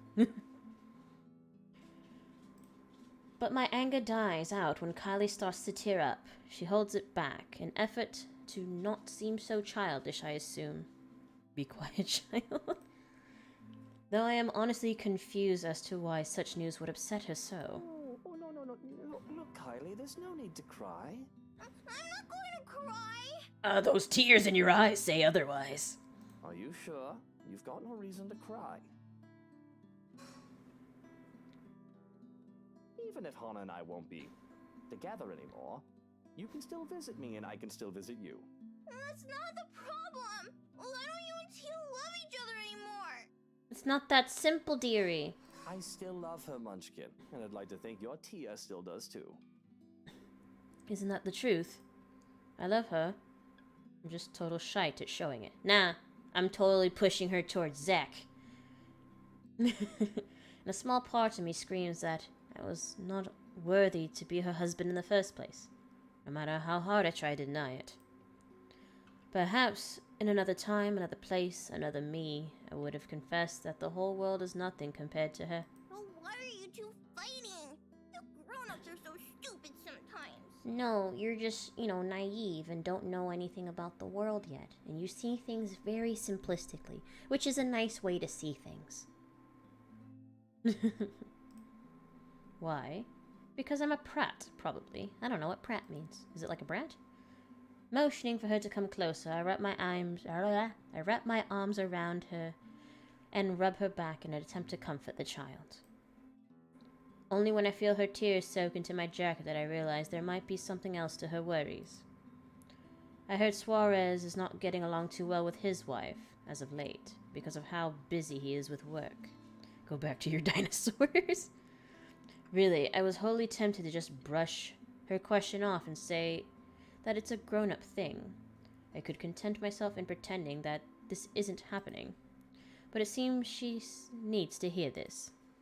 That just makes it all more painful to try and explain this because I have to explain it not only for Kylie, but also for myself. Sometimes, people fall out of love. Or they think they've fallen out of love and need time apart. It's not necessarily a bad thing. They might be angry at each other, or they might feel sad. They need time for themselves to think about each other, to know if there is still love. Maybe they'll be back together again. Or maybe it's better for both of them to move on, instead of staying together and hurting each other pretending they still love each other. There is nothing final, but here we are, at a crossroads where the wrong step might end in heartbreak. Anna thinks we need some time apart, but we aren't done just yet. But yes, grown-ups can be rather stupid. You're still gonna be my friend, no matter what, Teal? Of course, my life would be less exciting without a little brat like you running around and making a mess of it. And you better stay my friend, even when I get all old and wrinkly. Kylie's shoulders shake in laughter as she pulls away and gives me a toothy grin. You're already old. Rude! How old is Luke? He's 31! He's not old! Bitch. But don't worry. When you die, I'll burn you and put you in a jar so I can keep you forever. Just like they did with Abuelo. You mean cremate? This kid is weird. My thoughts come to a grinding halt at her words, yet she goes on as if she hasn't just said such an odd thing. Why, it's almost like she likes... Why, it almost seems like the tyke is looking forward to my funeral. Whoa, indeed. As if there's no confused expression on my face, she pulls me back to our drawings, commentating on the state of my weird dog. I think your puppy would look better magenta. Hey, he's drawing Blue's Clues, not magenta. Full on rotten people meat? Gross. I don't think I can spend any more time with Kylie considering how high strung I feel. So it's a good thing that Suarez came for her as soon as I've called. Though it is earlier than the agreed upon time, he voices no complaint. The bastard even has a look of relief as soon as they leave. Or at least I interpret it as such from what I stood. I can't read. I interpret it as such from where I've stood by one of the windows, not bothering to step out and greet the man. I zoomed in on myself by accident. Whoa. No doubt he still doesn't trust me around his spawn. Well, he has every right to be suspicious of me. I am a dangerous man after all. I am dangerous. But to my jargon, that leaves me with the rest of my day with nothing to do. Enhance. Zoom and enhance. The ghost lady's gonna come back. Well, aside from picking up the mess Kylie left scattered about in the parlor, to my immense relief, she remembered to take her doll home with her this time. But the same cannot be said of the crayons and papers littered here and there. First things first. I snatch my own doodle off the table and rip it to shreds, leaving no hope that it will be seen the light of day. The rest of the drawings, all Kylie, remain unharmed as I collect the lot. Though they have been stacked neatly on the table before, they must have been blown about when I saw Kylie off. There are plenty of them, from cats and cakes to colorful rainbows and gardens. The child managed to make a lot during her morning here. There is one more that I have to fish out of the fireplace where it landed. Expecting to see another one of Kylie's masterpieces, I'm instead greeted with something a bit more concerning. There is me, there is Kylie, the two of us, side by side and smiling as our stick figure selves stand in a nondescript field. Hey yo, we're right. As much as I can ascertain without looking at the labels below the doodle's feet. But a third figure stands next to me in the drawing. A woman with her face hidden behind a curtain of black. Takako. The writing under her supplies. Takako says you're making a really funny face. Taka who? Taka who? Go to horny jail. Who's horny right now? Takako, a friend I made. The hairs on the back of my neck stand on end and I feel a chill go down my spine. A breath that isn't mine. That has me turning around expecting, hoping to see someone, anyone. But nothing. And that's when I hear it. Laughter, sweet and merry laughter ringing from the ballroom. Thinking about it has my cheeks burning and my blood running hot as if I'm being mocked. I stomp toward the door and have to stop myself from shouting up a storm. I expect to see some of the help dallying about, idle from their duties. I know, there's gonna be a whole room of ghosts. It'll be like Anastasia in the Dancing Bears song, or December. Once Upon a December? Where she's like, dancing bears, painted wings. Upon my memory. Perhaps they thought they can slack off in their duties without the head butler around with my preoccupation with Kylie. Well, they had another thing coming. But again, nothing. Nothing for what I can see with a cursory glance.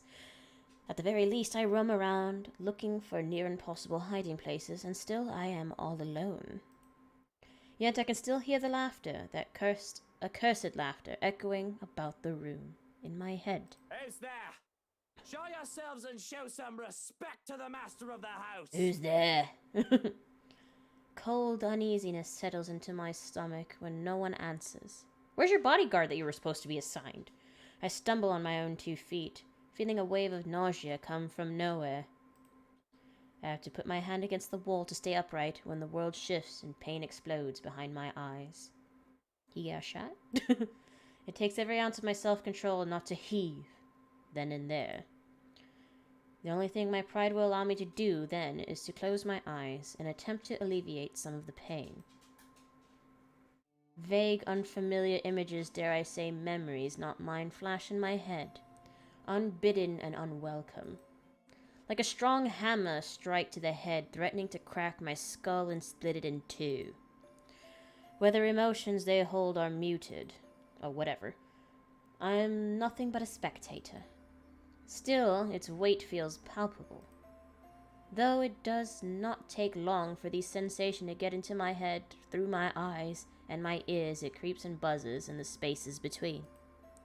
After one after another, they come at me, unending flood that threatens to sweep me away for what feels like an eternity. Each one a show of both joy and suffering for those who have called this mansion their home. Each new scene is like a hammer to the head, threatening to crack my skull open and split it in two. I can feel every little emotion in the blurry image that presents itself in my head. I feel a part of these, like I've lived through them, though I know that is not possible. All their anger burns through me, that much is evident, but the pain more so. And above all are the whispers, the voices calling, luring until one image emerges in vivid contrast with the others. I'm half crazy, all the love of you. What? When there is a shout of joy, my eyes snap open, looking for the culprit. That's when the whole room just changes. Everything is the same, yet everything isn't. There are people everywhere laughing and dancing. I should be concerned about them, but my mind finds it easy to dismiss them as they fade in and out of nothingness. That lady has a lot of hair. Instead of finding my concentration drawn to a man and a woman, though one can only call them a lord and a lady going by their clothes. Time to go? You leaving? And oh, just see how happy the couple looks. Though the man's eyes are eerily blank, like he's not all there. His face is familiar, though. In fact, they both are. I can't quite place why. It won't be a stylish wedding. I can't afford the carriage. The two make a pretty picture as they dance in the center of the ballroom. Even the phantom crowd's attention stay on them. It reminds me so much of Hannah and I during the early days of our marriage. The honeymoon years, they call it. We were happy then, too, all smiles and her sunshine. Even with the normal dreary weather, younger, we had less to worry about, or at least thought that way. I wished we could go on that way, even with all that I did and had to do. But life has a way of catching up. There was work to be done. Although we had to stay the loving, perfect couple in public, I could not afford to look so weak. To appear tied down to someone else, to those who knew who I really am, I had to harden my heart when I have business, but it hadn't always been so easy to just switch that part of me on and off. I should be concerned about their intrusion, too. Ask what in the bloody hell are they doing in my house, throwing a party as if they own the place. Ask myself how the fuck I didn't notice what was going on before, when the parlor and the foyer are both only a few doors away. There's a horrid feeling of envy. This doesn't sound like very happy ha-has. Oh, Marion Hitchcock has subscribed. And though I have long accepted that I am a jealous person by nature, I have never felt such a strong feeling of envy as I have now. They were happy with each other, these people, but Hannah and I. Envy turned into anger. Anger for something I could not have. But I have the feeling that yelling and screaming at them won't do much of anything anyway. None of the others have given me notice. Are we not gonna notice Ghost Lady over here? I realize that this might not even be real. It dawns on me that these two are the people from the paintings. the ones all over the mansion. Luke. Which makes sense. I don't think I'm imaginative enough to make up all of this on my own. This must be a dream. Or a really horrible high. Just then, I can feel eyes on me as I contemplate the absurdity of the situation, yet I find difficulty in trying to tear my eyes away from the two dancing. I manage, and I regret looking away.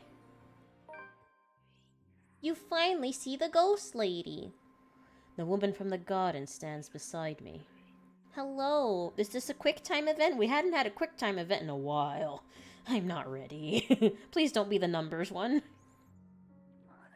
I can hear her rattling breath menacing and chilling.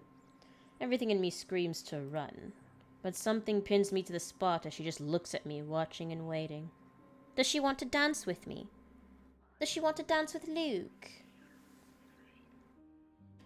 The clamor of their voices fill the ballroom. Although they say such welcoming words, I do not feel comforted by the madness I am experiencing. Hold on, let me take a swig real quick. Ease the pain in my knees. Their joyous voices turn sinister and foreboding to my ears. The chorus of people that shouldn't exist, threaten to overwhelm me, drown me even as I stand on dry land. The music still plays as the phantom quartet continues while I stand here, vulnerable and afraid, but the dance has already ended. I'm afraid that I might be tonight's entertainment, and tension is all well and good until bullocks like this go down. These phantom people watch me, thousands of eyes scrutinizing, though they cheer for my return, cajole me to dance and join the merriment. There are eager hands all over, pulling me in every direction, but they do not move me enough to remove me from the woman's gaze. Listen. Can you not hear them as they welcome you home? Your kind, our kind. What? You're one of us, my love. We are bonded by the blood we share. My love? Are we related? Blood? If I thought the voices were overwhelming before, it is nothing compared to how they are now. The voices are loud, speaking in unison and echoing ever on the space of my head. They welcome me back as if I've always belonged, as if I was always meant to be here in the first place. They call me all these titles and names that do not belong to me, and that man's face, the one with the empty eyes, flashes again before me. Once, fleetingly, like a new memory having burned itself in my mind. I have to struggle for air when I come back to myself after. I'm not. This isn't. The welcomes turn into screams at my protests, pained and desperate pleas for my help, telling me that this is my duty to stay, telling me that I belong among them, to them. Gentle touches turn near threatening when the warning scratches and the baring of teeth by predators before they truly maim someone. My mouth goes dry as I struggle to speak some sense into this hallucinatory madness, but I don't get the chance as they drown out my voice. I don't know if he's gonna survive this. Our Lord, my Prince. At her words, there is a compulsion to stay. Though my heart races in my chest, the fear I should be experiencing refuses to register in my head. Mind and body war with each other, nearly tearing me into two. Oh, you finally returned to us. The compulsion to walk into her arms is strong. Whispers in my head tell me to go to her. They say that she is safety, she is home and heart. We have been waiting for so long. But repulsed at these thoughts, I retched away, turned with small gasps. Without hesitation, I start to make a run for it. I nearly falter when an angry shriek pierced the air, inhumane and monstrous. I don't dare look back, I just run. I don't care if I did this in a drug-induced hallucination or not. Just run. No quick time event? Out of the ballroom? Out of the parlor? It's only then that I bothered to look back, hoping and praying to the gods I am scorned that it did not pursue me. I mean, I hear it pursuing you. I would have run all the way out of the mansion, too, if only someone didn't get in my way. I collide with a body much larger than mine and fall back into the ground, head spinning as I look up at the stained glass. Turning my head to the side replaces the colorful sight with a pair of shiny black shoes. Fatigue fills every inch of my being, then making me refuse to get up. Meanwhile, familiar head of ginger hair looks down at me in bemusement. You really must look where you're going if you insist on running about. Do tell, where is the fire? Oh, thank God you're here. I do hope you don't have a concussion. Can you count backwards from 15 to 1 for me? 15? Why 15? Oh, fuck off, you wanker. Just help me up. Wanker. I do not think insulting me if you do have a concussion is a smart decision. But no, really. 15 to 1. That woman, she was here. I told you to keep an eye out for her. The other man offers his arm and pulls me to my feet then. Never look back. That is true. Never look back. But before I can storm off and pull him to the ballroom, he anchors me down with one hand on my shoulder and the other touching the back of my head. No bruising or bump. That still does not mean that you don't have a concussion. If you are too lazy to count backwards, can you tell me your full name? Where are you currently? We don't have Lucille Mitchell Wright. And this is the Ermengarde bloody fucking foyer. But we don't have time for this. You must make and have the time to make sure you are not broken in the head. Do you not understand the severity of the situation? I have already sent security to scour the whole house when I saw you running out of the parlor, Dummkopf. If the woman is here, they will have her. You will only be slowing them down if you plan to interfere. Why didn't you open with that, bro? When he points that out, I realize that there are guards starting to filter into the house, as we speak with some already searching the nearby rooms. Armed and uniformed men go about in pairs, making it so that the house is in a flurry of activity. He lets go of me then, with the knowledge that I am not going to keel over anytime soon. I was hoping that you would be tired from dealing with the young miss on my return. Instead, you come running and hit your head. Such a troublesome boy. Shall I be carrying you to bed, too? Yes, carry me. I can manage just fine on my own. Though I don't see how I can sleep until that woman is caught. It'll be easier to keep you safe in your quarters. This is twice we've known the woman to break in. I think we can safely presume that you hold her interest. At least he believes him. It's always like the stupid, oh, you're just crazy, there is no woman. And it's just like, at least he believes him. He says it as a matter of fact in a tone that brook no argument. Not like I'll argue if it means I'm kept safe. The two of us hurry upstairs, though we remain watchful and wary of any potential threats to my person. We make it to the master bedroom without any trouble, though the two of the security are left outside the door. No problems at all. Not until we get inside. Johann's eyes scan the room wildly, a look of dread on his usually stoic face. I don't understand for a moment, looking around the bedroom, it's empty. But then I realize... Where's Hannah? She came home with you from the hospital, didn't she? She's supposed to be here. I sent one of the maids to accompany her here, to let her rest. Was it a maid you recognized? I feel the color drain from my face when he raises a hand to stop me from charging out there. Stay. I'm not staying in here while Hannah stays out there. One of the guards will find her and bring her here. And what if they don't? What if that woman gets to her first? What if she already has her? That's not possible. You can't promise that.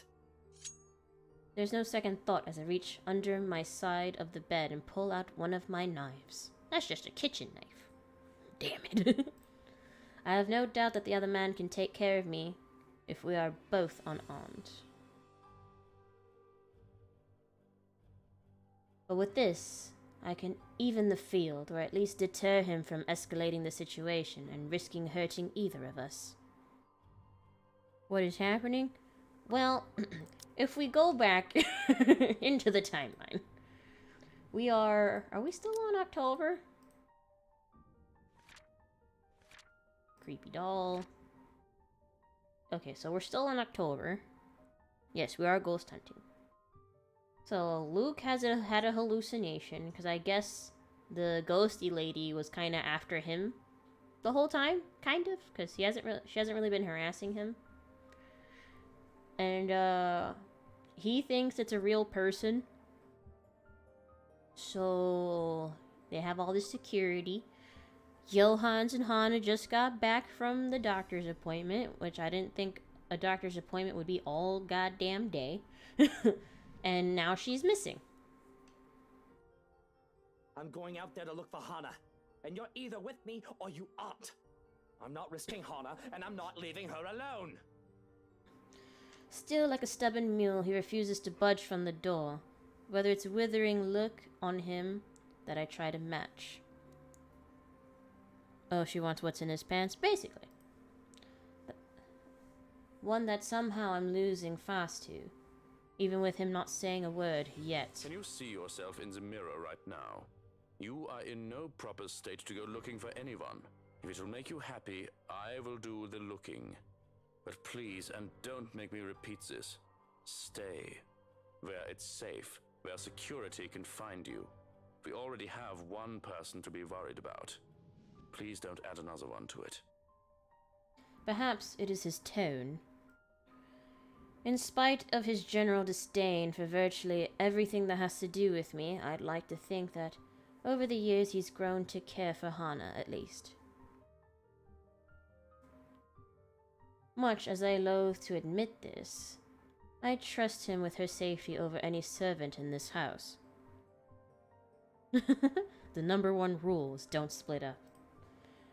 So, in acquiescence, let's split up, gang! 2 hours, Shuriken. I don't think it'll take that long to find one missing woman in this house. 2 hours. Any more than that, and I'm going out there. Of course. Despite his words, he lingers. If I didn't know any better, I'd say he wants to make sure I get in that damn bed and sleep before he turns away from me. What am I, a child? Watching me and treating me like one. There's the reason why we will never get along. Well, what are you waiting for? And the knife? The knife stays.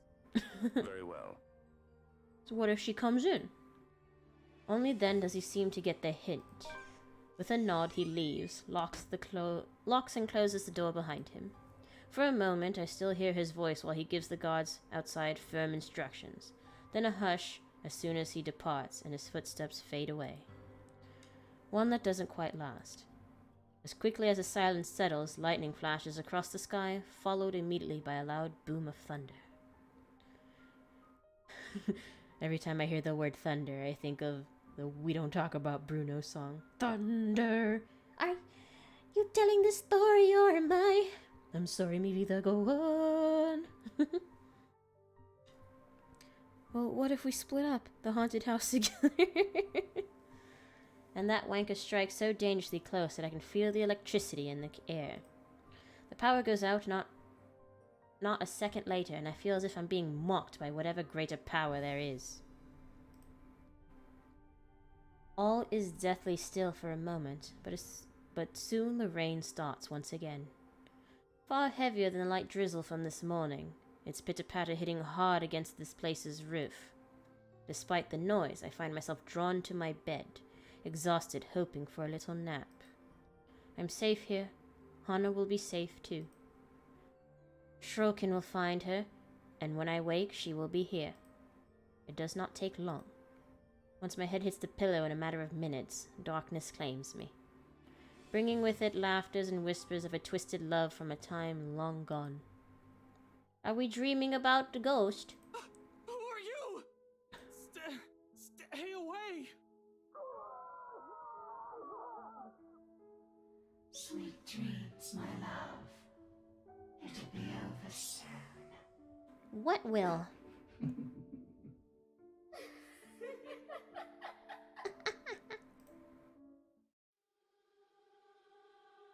How long did you sleep, my guy? Yet in spite of the unfamiliar voices, unwanted touches from the shadows lurking in the dark, rousing is a slow, arduous process. difficult, every limb heavy with lead, no matter my aversion for the words they murmur in my ears or for the sight of her horrid smile from afar, my body refuses to yield. I'm at her mercy. Beyond fathomable reason, my consciousness refuses the pull of the waking world, choosing to linger in the pits of a dream, gradually drawing me deeper into unknown depths. Somehow, even if it might mean I may never open my eyes, I allow them. You do not belong there, my prince. Not that I mind getting a few extra hours, of course. The bed's more than comfortable as it is. After an exhausting day yesterday, babysitting Kylie and the stress of finding an intruder in my home, I think I deserve a little break, even once in a while, especially after going through all that in a single day. I can only be on the receiving end of so many unacceptable things within the span of a few hours, you know? As gracious as a host and person I am, my patience has its limits too. Although there is still that problem with Hana, I haven't forgotten that, of course. But that's why I hired Stroken. He's competent enough. He won't even last a day in my service if he's any lesser than those half-wits who think they can deceive me with sweet words. He's more than capable of working on his own without guidance. Let the butler take care of that little problem with Hana while I... Hana. Shut up, you... What? Bizoneghan... What? I can't read that. You do not need her. Shut up, whore! I am here. All Might? We are here. Groot? This is where your home is. Where you belong. For the blood we share. Why do you keep saying the blood we share? Are we related? Come back to us. Titty ghost. How long has it been since? Johan's has never taken this long before. Surely there should have been an update by now. Alright?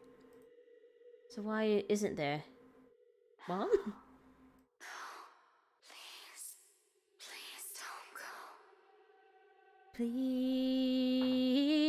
Please don't leave me.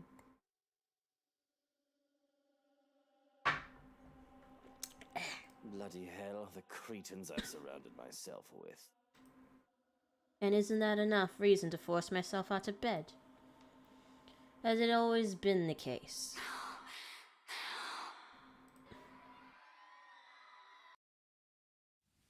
My eyes fly open, expecting the warm rays of sunshine filtering through the curtains, only to be greeted by the blinding flash of light and a loud boom of thunder that surrounded nearly too close to my ears. Strong gusts of wind will occasionally burst in from the open balcony door, bringing in drizzles of cold rain into the room. I must have left it open earlier before dozing off. The carpet and floor closest to it is already drenched. Hana's going to be so cross when she sees this. Not that it's an immediate problem, if anything. It's the power outage that should be minding first. With the intruder still at large, steering through the darkness might be far more fatal than multiple stab wounds, or a gunshot to the chest. Oh, great. The power's still out. That is exactly what I need right now. Yes. Yes, all these problems are so... all against you. It's this storm, of course. I should have moved back to the penthouse to weather it out in a much more comfortable setting. Already I can hear the creak and groans of this old place as rain beat against the windows. Johans! Has someone been sent to take the circuit breaker yet? No answer. Johans? Silence. Stroken! Someone! Anyone? Feeling my way through the darkness. Guided by a beating heart. Still, nothing in my cordial mood is quickly dissipating. Where are those idiots when you need them? Maybe you should consider the situation as dire. It's really a wonder why he hasn't fixed this yet. Was I really out that long? It can't be. It's only been a few hours after midnight. If the time is on my ritual watch is anything to go by. Unless I've forgotten to change it again. after the last overseas trip a month ago. Though the delay is understandable if he went looking for Hana as he promised. But bloody hell, my safety's also at stake here. Cursing, I stay still, letting my eyes try and adjust to the darkness, while my hands fumble for my slippers. If that butler isn't going to fix this, I might as well order the security posted outside to do it. It's possible, just a blown fuse. Anyone with a brain can repair one. Then you do it. Grabbing my jacket, and with footwear finally on, I make for the door. Although in my haste I pause briefly when a gleam catches my eye. On one of my drawers underneath the clutter I've yet to organize, the muzzle of a gun peeks out. Hana has never openly commented my possession of it, but I know she does not approve of it, knowing the bloody firearm policy in this nation. Of course, I have not found much use for it in the 7 years we've been together, otherwise she would have already had thrown out years ago. Doesn't mean I won't be useful now. Without a second thought, I seize it, sending the stuff piled above it onto the floor. Whatever. I'll get to it later. This blackout problem should be resolved first. What did you drop? Right next to my missing security detail, as it turns out. Gun acquired. Where the fuck did everyone go? You should assume there's a problem. There were two, weren't there? Srokin had those two blokes posted to stand guard for the night. I might be panicking for a bit earlier, but I'm quite sure I haven't gone delusional yet. What? Did both of them decide to take a break? Because they think the master's already sound asleep and won't be looking for them. Damn nitwits. Now, assassinations happen very rarely these days, and even less in a peaceful city like Luxembourg, but bollocks! There's been a woman going in and out of this place uninvited who may or may not want to put a knife in my back. Isn't that enough reason to stay on alert? I'm fairly certain Srokin won't just enlist their help for just a power outage, only to leave me unprotected. We have a difficult friendship, so to speak, but I doubt the man is an opportunist. I'm holding the lives of his family in my hands, after all. He knows that what I'm capable of doing. He's not stupid enough to do anything that'll endanger them and save only himself. So where, then? Only my footsteps echoing along the dark passage, and I am left gripping the handle of my pistol for some sort of comfort. Without proper lighting, and with this storm still raging outside, the stories I've heard about this place seem to have some truth to it. Some. If I'm reaching and wish to entertain myself for a bit, I'll say there might be ghosts whispering in my ears, calling. Of course, it's just the wind and the trees rustling outside. Nothing good will come of allowing these thoughts to linger when problems are piling up in front of me one after another. Especially with what greets me once I get into the foyer. It's the gang! Scooby and the gang! Though it's dark, the large windows illuminate the area much more easily than any of the other rooms. And we're back where we were from the last time. Let's see how much more story will be. Hopefully not much more.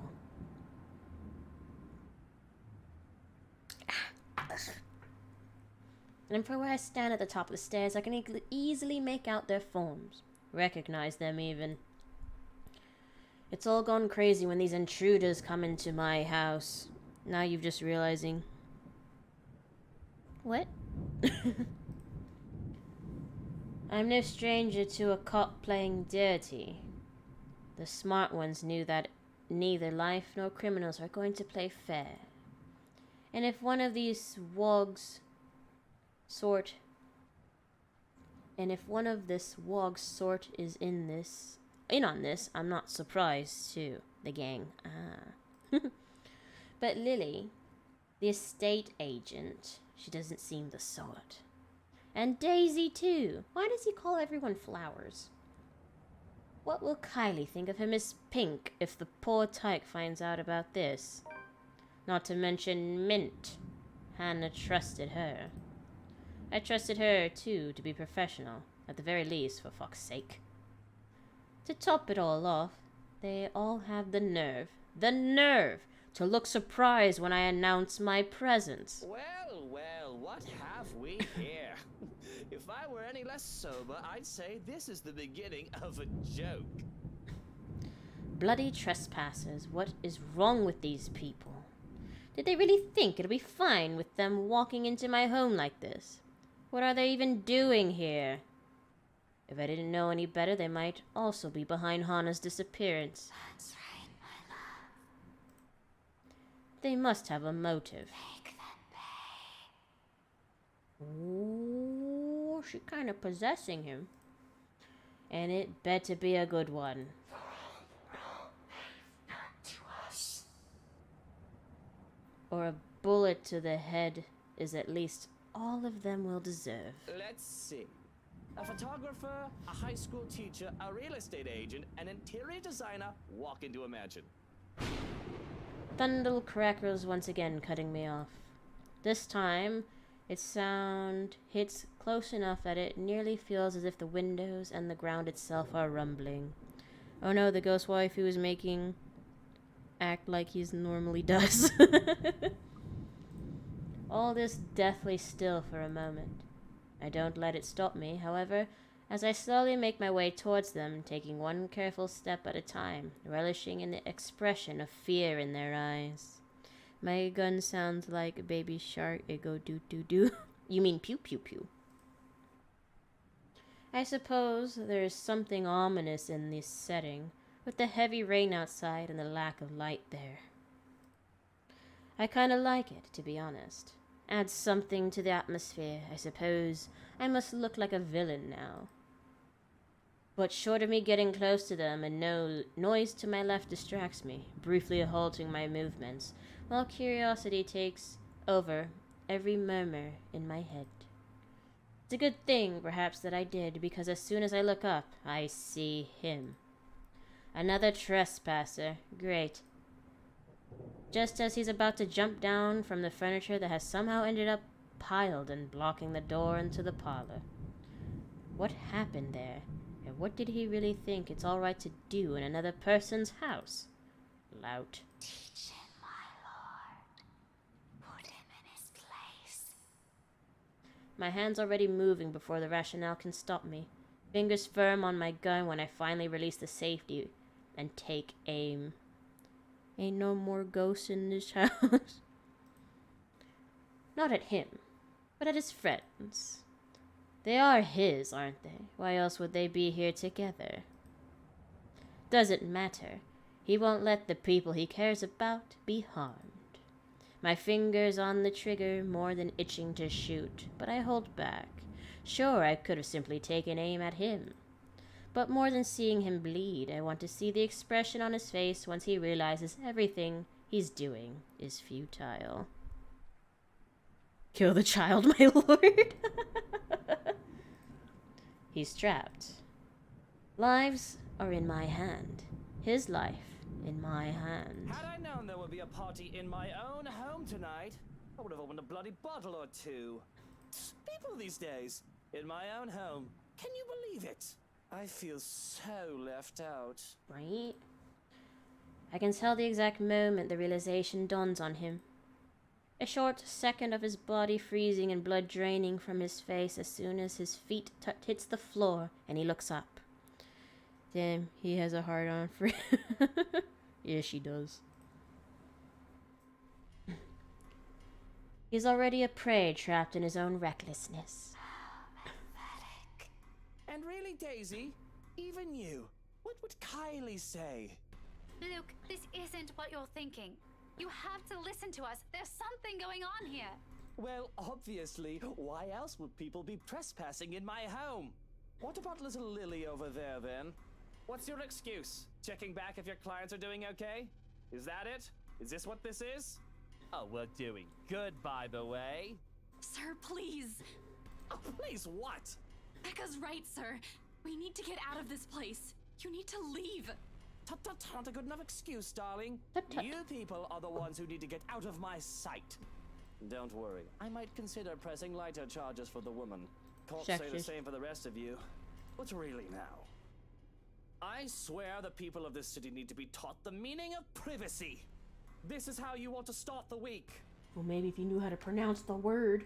Why don't we just go with a bloody massacre if we want to surprise people in their homes, huh? It's just a passing remark, of course. I'm not stupid enough to do something like that. It'll bring negative attention to myself. Give him a refund if they want him to leave. Reputation and all that. I can't just risk it. The thought of having dead bodies here, ones that I'm not even responsible for, they're the ones who trespassed. It's already quite too much. It'll literally be overkill, especially for someone like me. Look, Luke, I'm here for you. Honey, milk, and soap? What?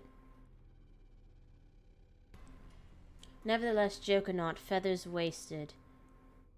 No time drawing his own gun at the slight wave of my own. Even if he knows it's already too late. Still he glares at me. Still he fights back. Now, Feathers. Manners. You're in no position to be pointing that gun at people. There's no desperation in him like I'm hoping. Just an annoyance flickering shortly before being hidden underneath a challenge. The likes of him are the kind of people I hate the most. Even with their failures already glaring down at them, mocking every worthless move they make, they have the impudence to stare people in the eye. Why don't you put yours down first, and then we'll talk about manners.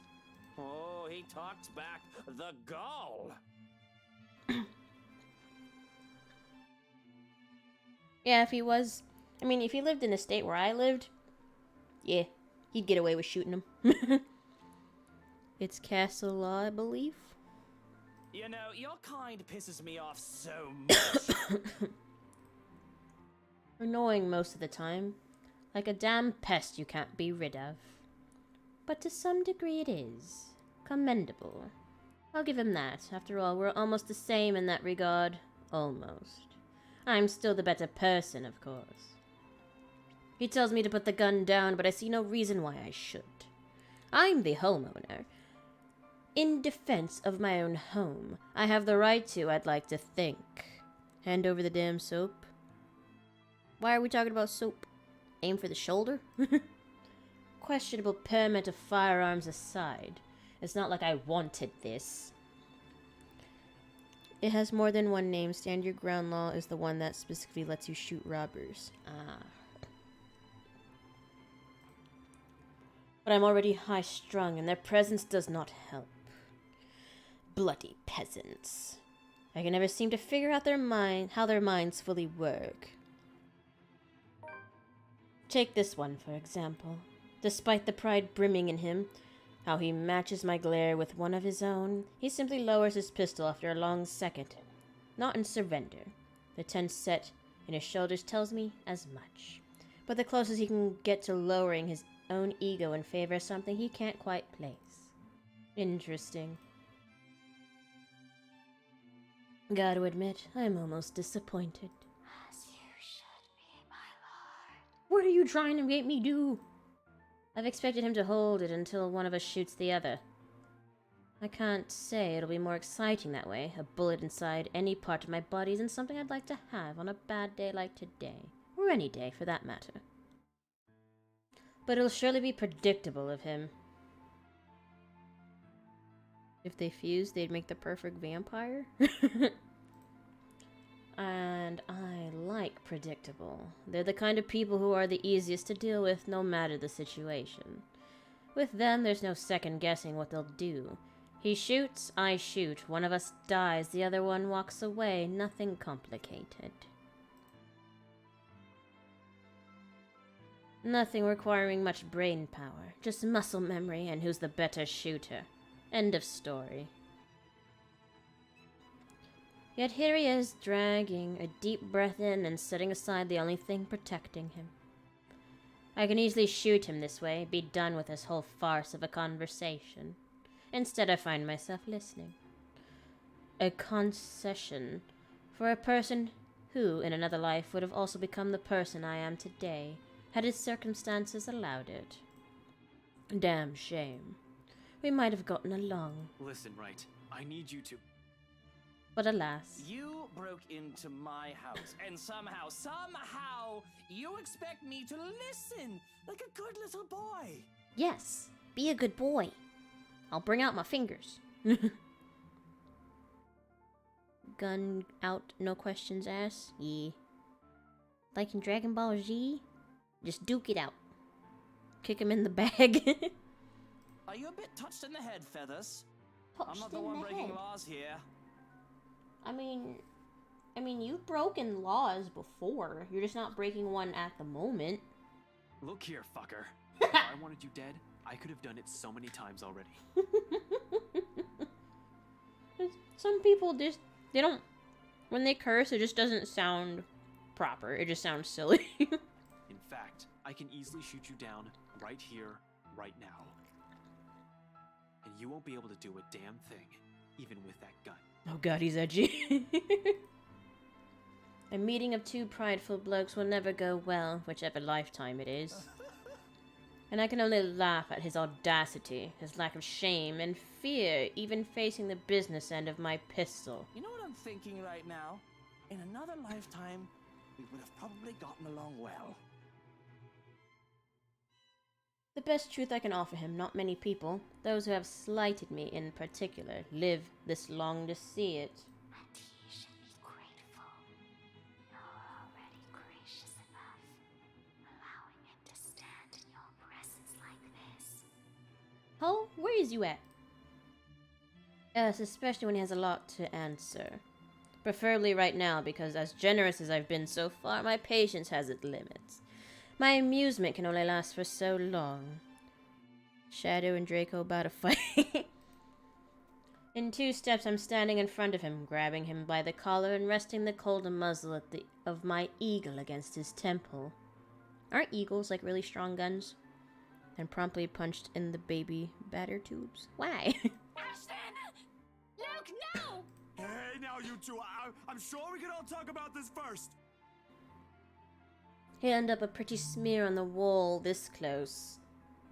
Teach this loud a lesson. What's a lout? Very strong? Okay. Like, are eagles and magnums, like, similar? Is a magnum stronger, or is an eagle stronger? I don't know a whole lot about guns. They're very strong. If he shot, it'd probably break his wrist. Oh, Luke. Because Luke doesn't want to have kids.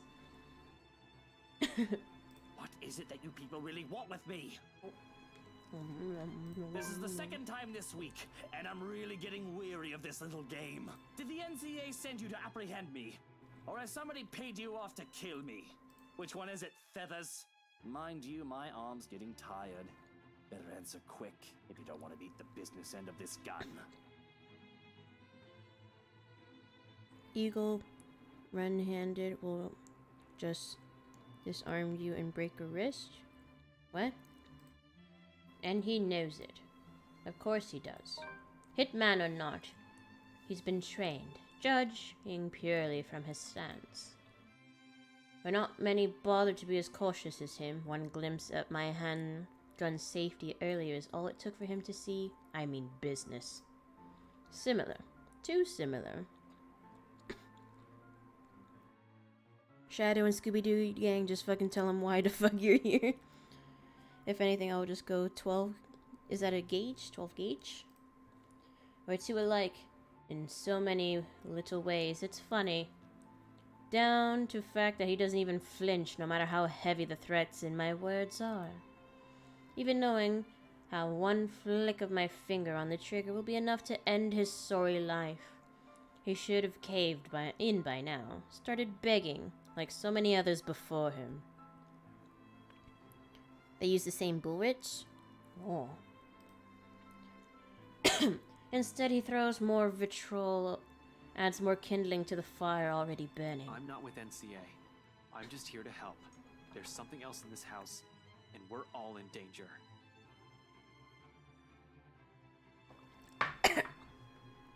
You have to believe me, right? You need to let us go. What's a AE? need to get out of here before it's too late. If you want to keep your sorry ass alive, you'll listen to people with more brain cells than you. Igniting it further, I can't be helped but to return it to him with equal fervor. We don't need him, my love. Oh, it's the ghosty lady. Ahem. We don't need him, my love. The precious. Got him. That hurt my throat. Why, you insolent! We both decide to move in that moment, both our bodies tensing, each of us racing to get ahead of the other. However, before we can even get a head start, a voice unexpectedly rings above the chaos about to ensue. Help me. Oh, this is where we were. Please.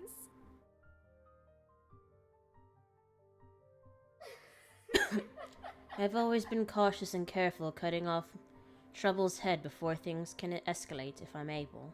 That's why I deal with the likes of Harvey, Suarez, and Johans.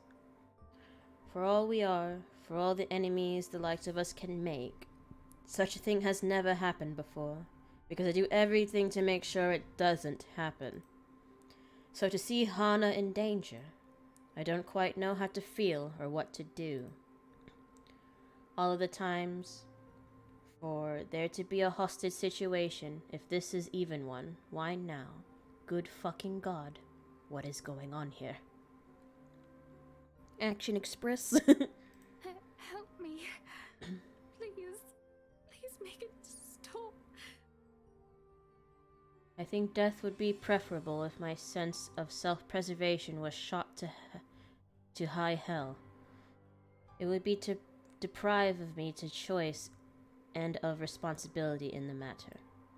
And I don't want to think about how fast my heart beats, so that I hardly hear anything other than my own heartbeat in her pleading. Please. They're in my head. Screaming. It hurts so much. What do I do? What can I do against someone holding your life in their hands? With a woman that looks more monster than man. When her expression turns into one of amusement and her horrific laughter fills the air, I'm torn apart. It's my fault, isn't it? Hana's in danger because of me. Everybody I love always ends up hurt or worse. And even when I choose to let her go, she is no exception. Hana's unbroken begging makes it all the much more painful because I still love Hana. I really do. I don't think shooting a ghost would help. But will I really endanger myself for a woman who might not love me back anymore? Still something in me dies a little when that woman's laugh is as if... Still something in me dies a little when that woman laughs as if this is all some sick joke. Her smile taunts me, filling my head with laughter and rage until I can barely think over the cacophony in my head. And the way the woman looks at me, as if she's watching, waiting for my next move. Please. Someone. Anyone. Help me. This is crazy, and I don't know what to do. I know for a fact that one shouldn't aggravate and hostage take her.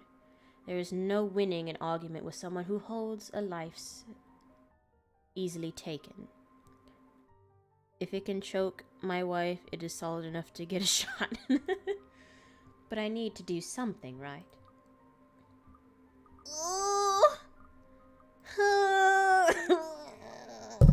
Oops, sorry, I hit the microphone. Oh, hold on, I need to do...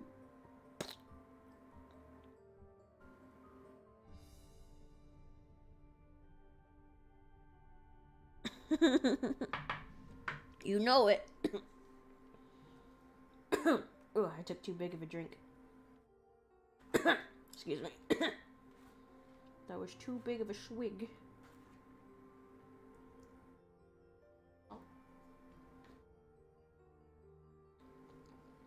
Rat-tat-tat, my foot.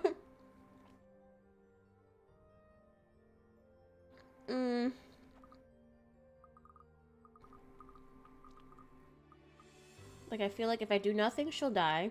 I feel like if I start talking shit, she'll die.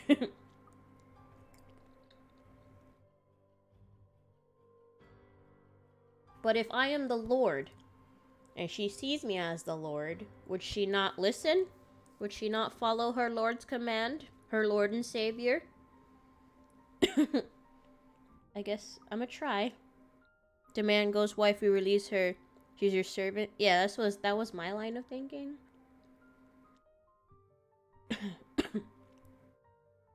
Well, maybe. What am I doing? Why am I even hesitating? I wouldn't go so far to claim that I am any sort of decent human being. I realize now, too, that I may not have been the best husband one could ask for. But she's still my wife, and even if she wasn't, she's still Hana. And I really live with myself. I just stood idly by while she was in danger. That doesn't change the fact that this is still all just fucking insane, of course. Having all these intruders is crazy to think about. To think about going at this thing is crazy. I can hardly classify it as a person in my eyes. Perhaps a maggot that needs to be crushed under my shoe. Just like the rest of the sorry lot, but a person, hardly. But I cared none for that.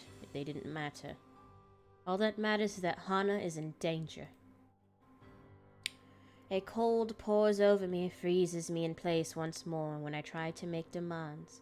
I have to take deep breaths, grit my teeth, and steel my fist to even find the courage to speak up. Yep, big talk. Let go of her! Don't hurt her! Whatever it is you want! Just don't you dare hurt her! And if my voice isn't firm as I'd like, it doesn't matter. I will beg and plead if I have to. On my knees, bending my fucking proud neck and maybe even break it. Just to make sure she's safe.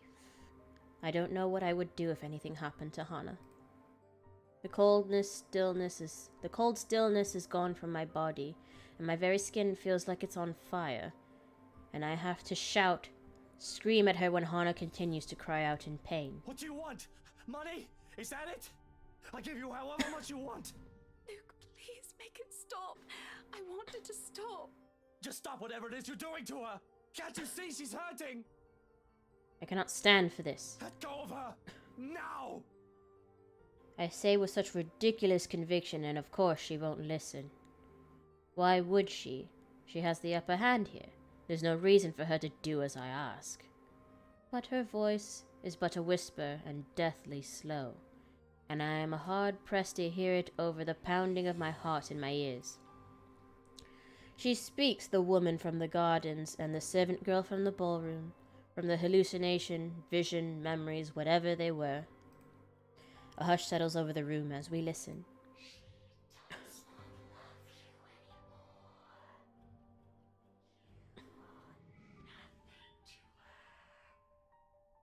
And you wish to have him back. There are no second thoughts. Be that as it may, I still love her. And I will make you rue the day you were born if you don't let her go. Oh, he mad. Shadow and Scooby-Doo gang do an exorcism or something. Though her expressions doesn't change, I have almost an awful feeling that it wasn't the answer she was looking for. I can see how the woman's fingers tighten around Hannah's throat, hear the hitch in her breath, and I fear that I've made the worst decision in speaking out. I didn't think she would listen, yet she does. And a hand on Hannah's back sends her falling down the stairs. I move to catch her, and that sends us both sprawling to the foot of the stairs. With my back on the ground and her on top of me, the pain doesn't even register in my head. All I can worry about is Hannah as I pull the both of us off the ground and away from the stairs, away from her. Are you alright, Hannah? Are you hurt? That was the most pathetic. Are you alright? Oh! It takes much too long for my liking before she speaks. All she's able to do for a moment is whimper in pain, a hand to her throat. And when she does manage to speak, her voice is far too faint along with the hold she has on my arm. It's terrifying to see her like this, and to think I nearly lost her for good. Luke, I'm so sorry. I don't know what happened. She just... It's fine. It's fine. You're fine. This isn't your fault. For a moment we forget, but You deserve each other. hearing her voice triggers something in Hana, and she starts to tear up. Her face contorts into one of pain and fear. But I grab her by the shoulders to keep her in place so that she can see me and only me. And so that I can only see her too. Choke me, Daddy. Look at me, Hana. Look, I'm here. You're safe. I won't let her hurt you again. You understand? Just breathe. I don't know exactly what in the bloody hell is going on, yet I can't find it in me to care. Whoever these people are and whatever they're here for, this is not acceptable. For all I know, this is all some dumb charade to get to me. All the times I have seen the woman before, it could have all been an act to get to me, to get under my skin. To think they dare hurt Hana. For all the fear that I had felt seeing her touch Hana, I can only think of her as an actress in a grotesque makeup. My hand still shakes in fear, not having quite gone, but anger fills me as I look up at the woman, a sneer on my face. How dare you! I don't care who you are, but how dare you touch Hana! I want you out of my house! Out before I call the police and have you put away for the rest of your miserable life! She's already dead! And that goes for all of you! I hold my ground firm and strong with my declaration. But the nerve of her, she just laughs in my face. A terrible, dreadful laugh that makes me feel as if there were ants crawling on my skin and maggots squirming into my... Ew! Ew, gross. Ears, no. Ew. You are telling me to get out of your house. Ghostbusters. Rest of her miserable death. You threatened to lock me up. She laughs, and she laughs. What's so funny? What are you laughing at? None of this is funny! But she persists, and it almost feels like her voice is in my head when a ghost busts. No different. You're all the same. You can all suffer together. And that is when everything turns into complete and utter shite. Oh my god! It's a slow thing, a whisper more than a bang, as the darkness creeps into every corner of the room. We're in the Upside Down! The Silent Hill! The walls shudder and groan, blood runs from the ceiling, crawls down the walls and stains the floors. It feels as if life itself is being sucked from the house slowly but surely. Then I started shooting. The beauty of the place is gone, with only the dead, decaying remains of the mansion left in its wake. I don't have to wonder if it's just the foyer that's become the nightmarish place. I can already hear it. Gone are the growling of the thunder and the lashings of the rain wind against the foyer's high windows. All of it has been replaced by a more grating sound. A cacophony of voices from nowhere and everywhere echoing throughout the now horrid walls. Voices that neither belong to us nor the people who lived here. And then I started blasting. What's going on? All throughout the house, shouts of alarm and surprise ringing out, a mirror to the horror creeping up in each of us. Come on, back up, your edgy dog. When I die, just throw me into the trash. No, don't do that. Who wouldn't be shocked? This is insane. Even Daisy, feisty woman as she is, trembles at the sight of it, clinging desperately to Lily, while steel and feathers stand protectively in front of the two. Poor Zach. Like, he's being defensive, but he's not happy about it. Brave of them to admit, I have to admit, to put themselves in the front lines like that. Though it doesn't necessarily mean they don't feel the same fear as the rest of us. Nah, the corpse would have become too smelly. Yeah, you right. Something I don't blame them for. Dance battle? You imagine. Then it would just be like one of those scary movies, like the spoof ones. There seems to be no end in sight to this insanity. If anything, it only feels like it's the beginning. I swear to God, if there is another 30 hours of this game, of the end. Okay. Oh my god, please, somebody, anybody. Your move, Ghost. Who are you? Stay away. No. Stay away.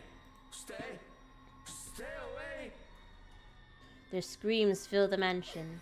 She laughs all the while, a harsh and agonizing, I can read, sound that goes on for what feels like forever. Until there is nothing but silence, her horrid smile, and pale hands reaching out to me. Calling, beckoning, pleading. I'm terrified, I really am, like I should be. But I have never been one to truly stay afraid. I have long learned that fear will not get me anywhere. Cowering in a corner does not keep me safe, and it will not keep me alive. Not like rage does. I've learned to use this burning hate inside of me to survive. There is no difference now. Stay away from me! Sound a little drunk there. Hit the gritty, get sturdy. Why do you wish to leave? This is where you belong, my lord. Remember the blood we share? What do you mean? This is your home. Don't you remember? You promised to return, to stay. Together with me, with us. With people no different from you. What is she talking about, Luke? What does she mean? Don't listen to her, she lies. I promised no such thing to anyone. Hannah, you're the one who bought this house. How should I know what she's babbling about? I never even wanted to be here in the first place. A terrible case of mistaken identity. That must be it, I'm quite sure of it. Yes, lying. She's delusional. She's a woman. I don't know this woman, this monster. Why would I say that to someone like her? In my entire lifetime, I have only made and kept sincere promises to a mere 2 people. Hannah Evans and Eleanor Chandler. No one else. The rest of those who claim I've promised anything to them can go fuck themselves. Bloody hell. I may enjoy the company of women, but I am not an idiot to start spouting nonsense to anyone. A line must be drawn, especially if I am to keep myself alive. Yet she still goes on and insists making me appear a liar in front of these people. Of course you still deny it. Have you truly forgotten? You haven't changed, I see. Still a deceiver. She's lying! You see, my love, nothing has changed. Still no difference, you and I. Just like the rest of us. Just like every single soul in this putrid wreck. We've waited for so long. You can hear them, yes. Their pleas, their calls, their invitation. Come, my lord. The house seeks its master. She, the monster, reaches out again, her hands a gory, abhorrent sight, along with that smile spread across her face. Yes, you were. My body already moving on instinct, stumbling back one step at a time in a desperate bid to be away from her. Anything to put distance between me and this vile creature. No matter what she says, I am nothing like her. I need to get out of this house. Out of this county, preferably. There is still nothing for me here, not anymore. Nothing to keep me tied to this place. With Hannah planning to leave me, Shrokin likely taken by this woman, nothing's left to bind me to this wretched city. I can leave. I can... Careful, Luke! My foot steps on something, sending me sliding on my back and flat on the floor. Beside me a paper, familiar one, flutters down. It's this thing again. From the open house, though it feels like a gimmick and more... feels less like a gimmick and more like a threat. With recent events. It must have fallen from one of those peasants in the commotion earlier. Ekumi. For a moment they appear conflicted to see it in my hands, but wisely keep their opinions to themselves. Leaving the damn thing is to simply bear its grisly message for everyone in the room to see. Help me. Help me. Help me? Is this it? What they've been trying to tell us? Why, everything in my life has gone to shite because of a stupid old letter. An invitation indeed. One I am not willing to accept. Not any time. From the top of the stairs, the creature moves again, drawing my attention back to her. Her gait remains slow and awkward as she walks forward, her smile never leaving her. But I don't. I won't give her the chance. I am not dying here. I certainly am not giving myself to a hideous creature like her either. Adrenaline kicks in, and despite panicked gasps and worried glances from Daisy's friends, I pay no mind to them as I reach for the main door, and... Ghost can't read. She did say she can't read. Without warning, it slams open, revealing not the mansion grounds like I am expecting. Before my mind can even comprehend what's happening, black tendrils have already coiled tightly around my limbs, dragging every person in the foyer into the room. None of us even get to scream when the darkness completely envelops us upon the doors closing. Understand where your place is now, my love. You belong here. And we belong together. Is it so difficult to grasp? We've been waiting. And now we're in here. There's a moment of panic when the feeling of tendrils around my limbs finally dissipates. As soon as my eyes adjust to the darkness of the room and I'm on my feet, I'm reaching for my knife and holding it out. Watching, waiting for every movement. Read your ghost. Using it as a way to put distance between me and these peasants. Who knows what they'll do now? They're all desperate to get out of this house. There's only 7 of us in this room, 4 of them friends at that. I cannot trust these people not to turn on me. Bloody hell, even Hana's giving me the same look as them now. Though Mint has already gone loon, crouched in a corner and muttering to herself, you can't really say anyone's safe from her. If anything, she's the only one I should watch out for. I cannot trust anyone. Not anymore. Not after this. Despite the pleading looks Lily shoots my way, while they all huddle in the corner behind the steel and feathers. But I have to remind myself that even people like her are capable of doing the unpleasant. She's only human after all. It's never an excuse why even Hana has her cunning manipulative moments, though she does it in much subtler than I. Why else would Lily show this letter to us that day if not to save herself?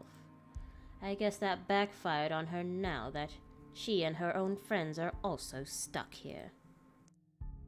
Still, I have every right to be livid. Everything that I've built has fallen apart, all because these people came into our lives. You, all of you, this is all your fault. If I've died to this bloody case, I'm taking you all down with me. Luke, please put that knife away. This isn't going to solve anything. Hey now, Mr. Wright. I know the situation ain't good, but we have to calm down. We have to calm down, even though I am making passes at your wife. We're all in the same boat here. And I'm in your wife. You shut your mouth. If it weren't for you, for this letter, for all of you, Damn, none of Lily. this would have happened. Did they not record this line? It's your life. All that matters to you. What about these people here? Don't they have the same problem? What about me, Luke? Do you even care? Are you taking their side? You're also stuck in this nightmare, Hana. That creature is out to get us, and you're still defending these people. Is the ghost trapped now? Probably. I'm not defending anyone, Luke. I'm just trying to be reasonable when you're clearly not. Oh, of course you're not. You're just the one who bought this bloody mansion to begin with. If I didn't know any better, you did this on purpose. Yes, she totally knew this would happen. Why, no. This was only meant to be an anniversary gift. For you. For us. For the family we're going to have. Right, anniversary gift. Oh, here's your gift, darling. Oh, by the way, there's a curse included in that package. I hope that's all right. Are you really that eager to get rid of me, Hana? Because if that's what you've been meaning to do all this time, you might as well just put a knife in my back while I'm... Suddenly, Hana steps up and slaps the knife away from my hand. Right? Dude, chill. Said knife slides uselessly under the table out of my reach. Before my mind registers what's happening, a sharp blow explodes in the side of my head, sliding me reeling backwards. She just knocked him the fuck out! Yay! She did what we all wanted to do! Go, Hana! Go, Hana! Wait. Yeah! There we go. There we go. You got it. You see it? I did my fingers.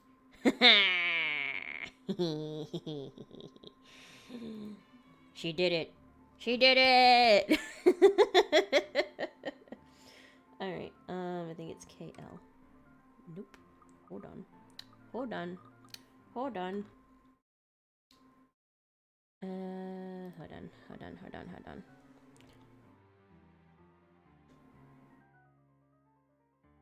My stupid hotkeys don't work. Stupid hotkeys. And then this thing. Like, the program I use has been very wonky lately. Hell yeah. She merely stands before me afterwards, without even batting an eye, glaring at me as she might have just ripped my head off in this instant. Sometimes I forget. Don't you dare, Luke. Don't you dare imply I've ever thought of you that way. That Hana's never the weak woman I believed her to be. How did I come to think of her as such? She used to be someone I can look up to, isn't she? Right, kick his ass! When you look at her now, the way she stands tall facing a man like me, the same way she has done all those years ago, I can't help but think. I am not responsible for taking that part of her... Am I not responsible for taking that part of herself away from her? Enjoy your time, Mrs. Luke Wright. What a bunch of shite. Because why she wants to leave me. And these people are only trying to help us. Oh, of course, by barging into our home. Are you really going to trust them to save your life?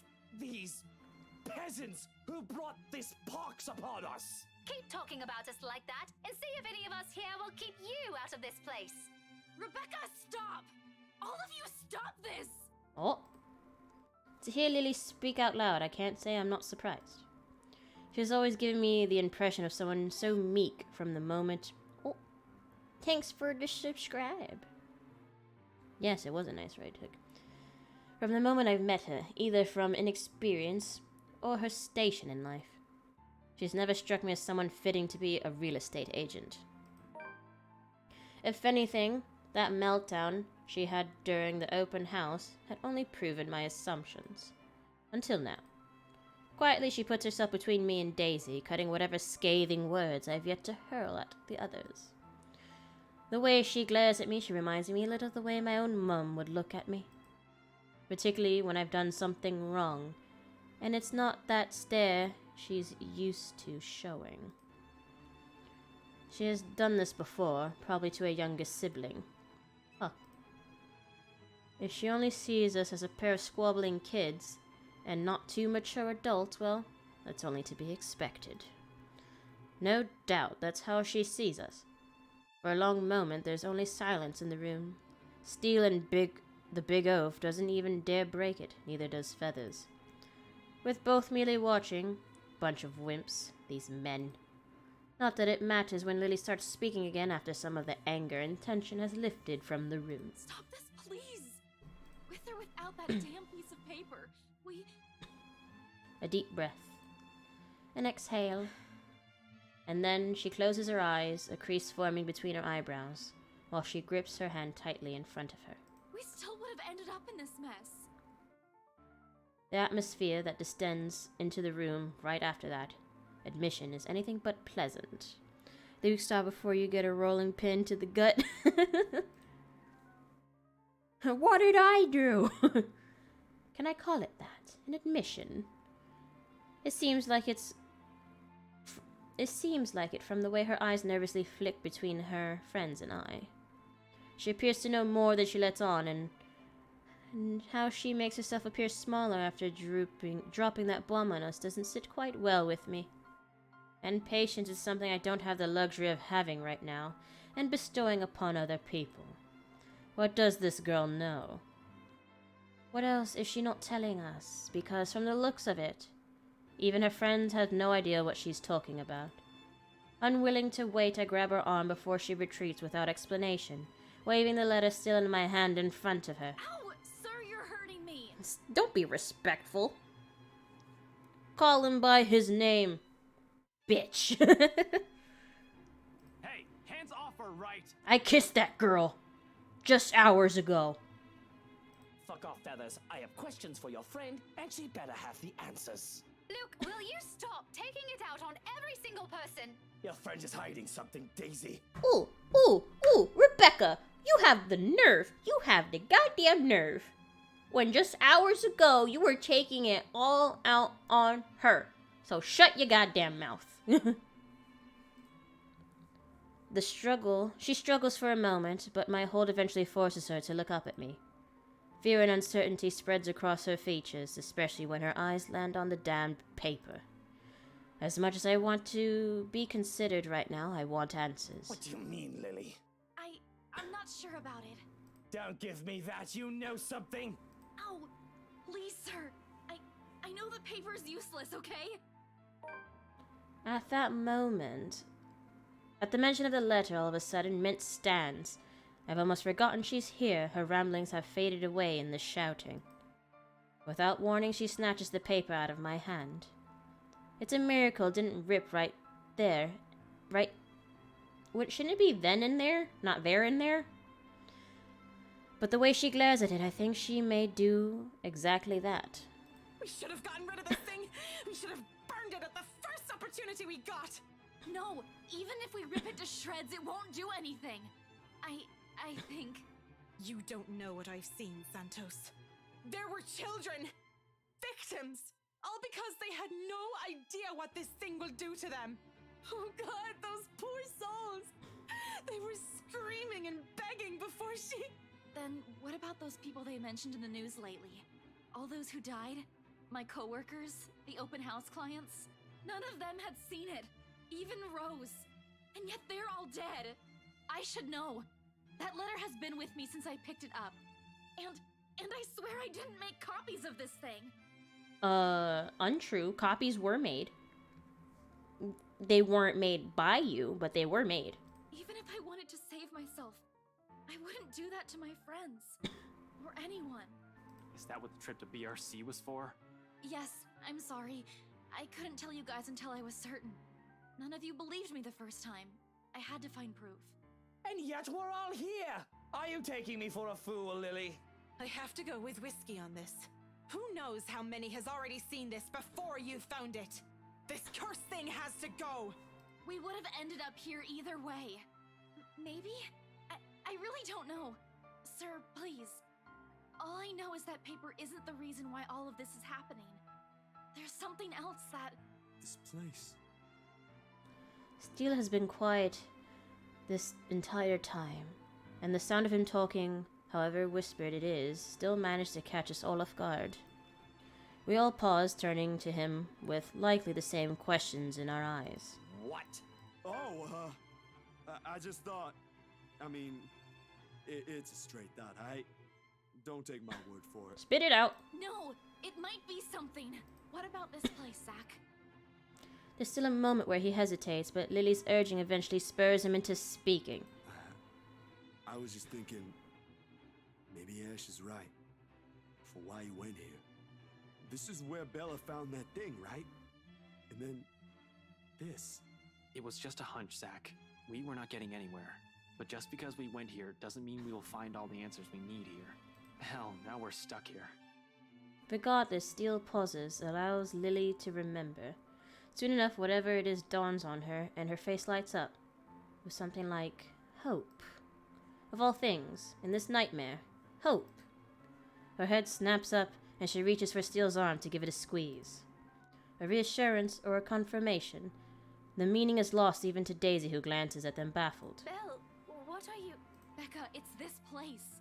Think about it. What? You mean, like, burn this place down? I still think we should get rid of this letter before we start thinking of destroying a place with some historical value. Do you really care about the historical value at this moment?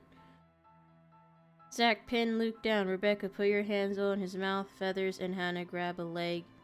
Mint, get the knife. I'm going to end this. What? No? We are not burning a multi-million-pound mansion, you peasants! I just spent a fortune on this! You didn't. Seriously, Luke, are you really more worried about that? Buttercup, marching, millions. It's gonna take years getting all that money back! Well, you certainly won't be getting any of that money if you're dead. Really, Luke? Is that more important than your life? Bloody fucking hell! Not only do I have trespassers on my property, but they're also arsonists! How dare they say something like that? Bloody peasants. My head's already aching with listening to them, to think this is all the solution they can come up with. I should have just stabbed all of them and made the run for it. It doesn't help that with each second we spend talking here, the crazier this whole place gets. The voices have become louder and somehow sounding more vicious. If the things in this room start floating, mark my words, I will fucking flip out. And they may not be thinking of it right now, but eventually they'll turn on me. Such is the nature of humans. Better find a way out of this place as soon as possible, if I want to stay alive. Fuck. I still have so much to do. I have to do my laundry. None of our choices seem sound, but who knows? We don't understand a shite about this place. Might as well try everything, yeah? Whatever works. If I also have to be the one to make that bloody decision, so be it. Less room for errors with only the sane one doing the thinking. On the off chance I'm wrong, well, they suggested it. I decided to.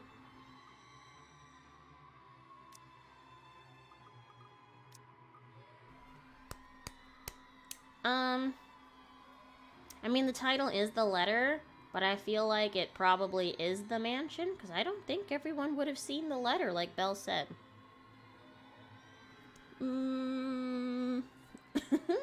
But won't we all die, too? Decisions. My food cold. I guess the mansion, right?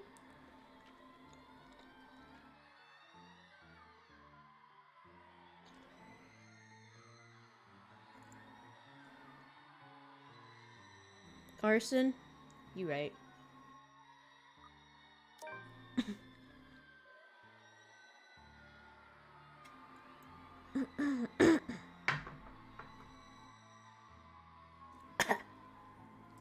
I'm going to regret this, I will. But with these cries growing louder, this has become the easiest decision I have ever made. I'm getting tired of hearing their sobbing. Really, it's just irritating. Isn't she getting tired of it?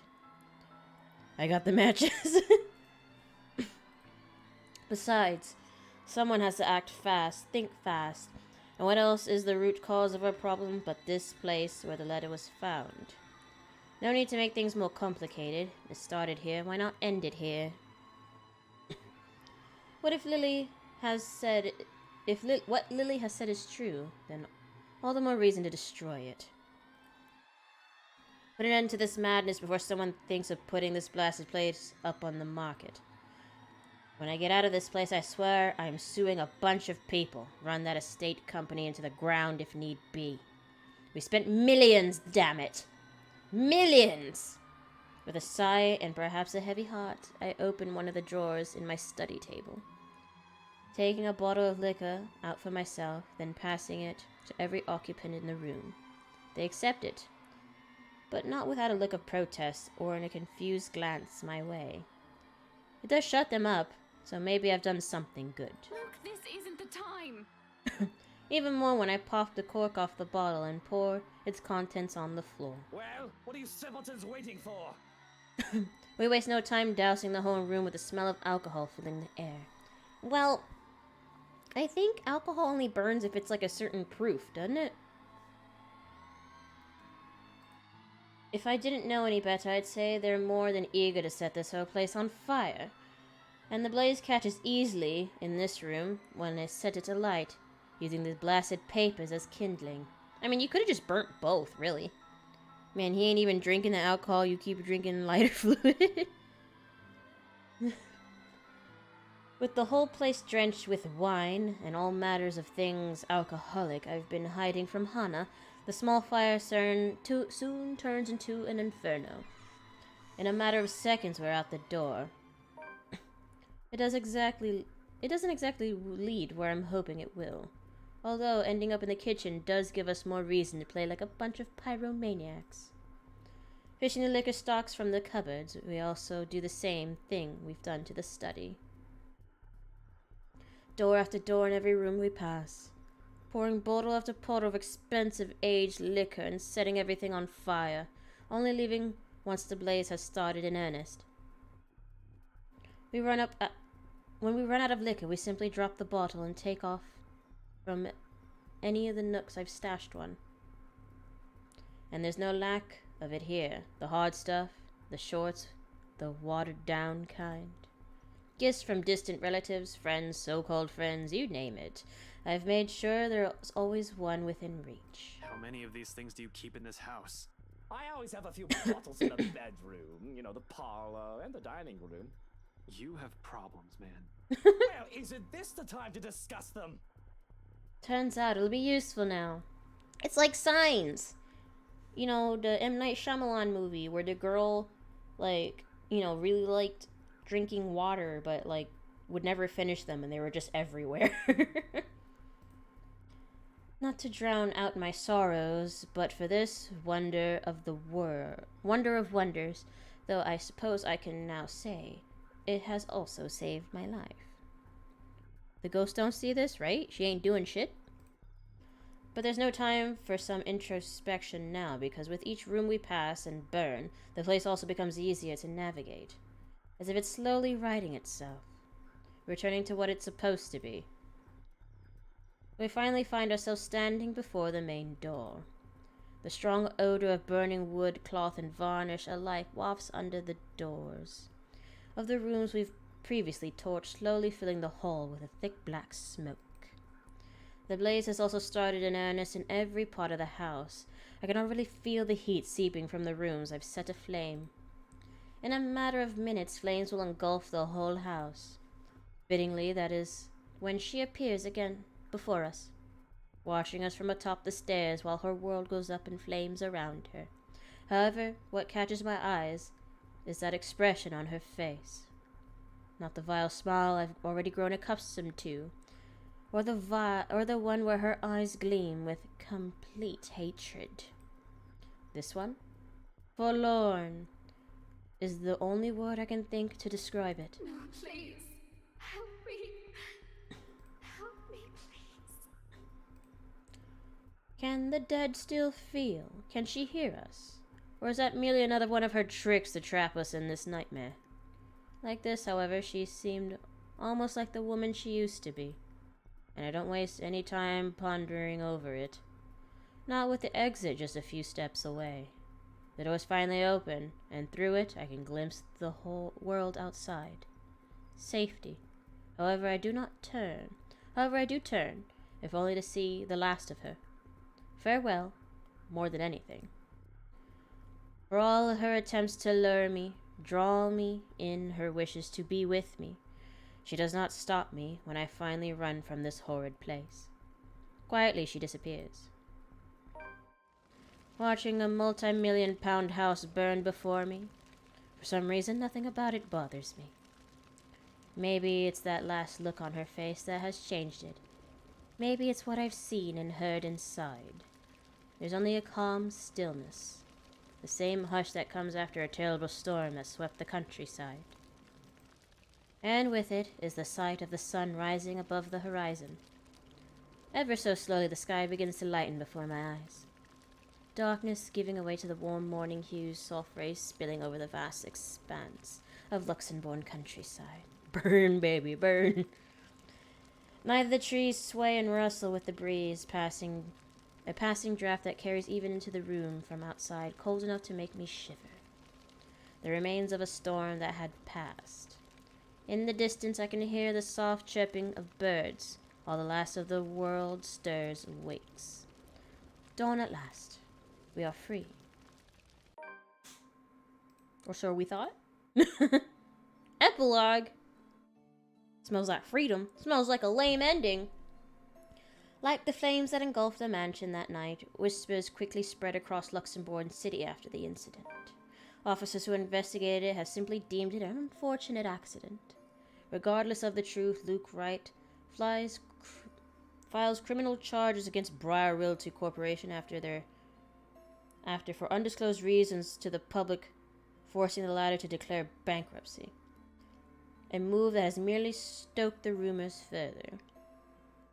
But those who still believe in the stories of the old, and those who know the truth, it is but a testament to the curse and the secrets that Ermengarde Mansion has hidden for centuries. If there will come a time, those will finally be revealed. Only the ashes of the now ruined mansion know. However, on the nights where the wind howls and thunders boom across the skies, some still claim hearing of voices where it once stood, of cries and wails that fill the night, and desperate calls of help for anyone who dares listen. As for those who once tread its halls, unable to settle their differences, Hannah Wright eventually files for divorce from Luke Wright. For several months, they've become subject of gossip and mass media in the city.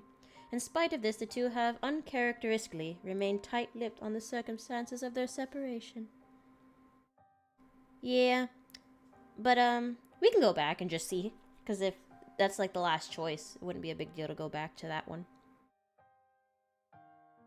Though many assumed it's the inevitable failing of stemming from the troubling Though many assume it's the inevitable falling out stemming from the trouble during the couple's housewarming party.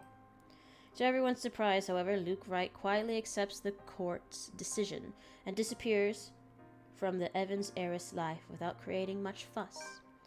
The once couple has kept an amicable relationship, though, and the businessman is even visiting Hannah Evans on the day of their twins' birth. They had twins? With the Wright couple's separation also comes the Wright Evans conglomerate split up. Although the Wright enterprise will still manage to do well in the business with Evans Incorporated back as a competitor, other tech leak places its CEO and the company under legal spotlight months later. This time, however, with the then Chief Inspector Harvey Lee's sudden absence, the businessman isn't able to escape close scrutiny. In an investigation headed by LPD's Detective Inspector Ashton Frey, all of Wright's Enterprises' illegal business dealings within the past 10 years come to light. Although his involvement with the other crimes is still being investigated, the disclosure has caused a huge outcry, especially from the city business sector. Sued on multiple grounds, the company is ultimately forced to shut down. Oddly, when Luke Wright steps out of his office one last time, there's only a small smile on his face. At least the rich wife is free of that drunkard, right? To avoid public outrage, the once affluent businessman immediately leaves the city. All of his bank accounts have been emptied, including his Luxembourg apartment, leaving not a single trace or clue of where he might be hiding. The last anyone has seen of the man was on a flight bound for Ireland. Till this day, no one has heard of him. Even his people from the old Wright Enterprise, who have all been left to deal with the aftermath. If Hannah Evans knows, she's kept mum about it. Though over the past few months after the situation has calmed, some have made claims of spotting him flitting in and out of the city. only to check on those he has left behind. Following the company's split, Hannah Evans re-established Evans Incorporated, becoming its CEO like her late father has always wanted for her. She cut her hair! Though a bit out of practice and doubted by many people at first, the Evans heiress quickly finds her bearings and proves to be as talented in the business as her parents. Soon, under her management, the new Evans Inc. flourishes, becoming one of the prime investments and finance companies of Luxembourg. Months after her recovery, Marianne McCulloch heads back to her homeland, ready to close a chapter of a past she has left hanging for so long. There she visits Lorraine's grave, asking for forgiveness from the girl she once loved, something she has intentionally avoided for years. Although the terror of what she has witnessed inside the Ermengarde mansion still clings to her, she bravely chooses to move on from it, turning a new leaf by focusing on a new branch of her interior design company and leaving her interior design company at Luxembourg in the hands of her secretary instead. Although she never returns to the city after, she is frequently seen visiting to check on the people has become acquainted with in her years there. Having finally accepted herself, she won't deny she is in a happier place now. Some stroke of luck or an unfortunate circumstances of fate, Marianne encounters Luke Wright once again almost a year after she returned home. She meets the man in a local marketplace, newly settled, fumbling, and confused. Although her opinion of him remains ambivalent, at best she reluctantly offers help, especially after seeing him stumble on his Gaelic more times than she deemed acceptable. And it becomes a start to a close friendship by any means, but perhaps something akin to it. And on better days, when vitriol and scratching words don't get in the way, there's only the pleasant companionship one offers the other. They became buddies?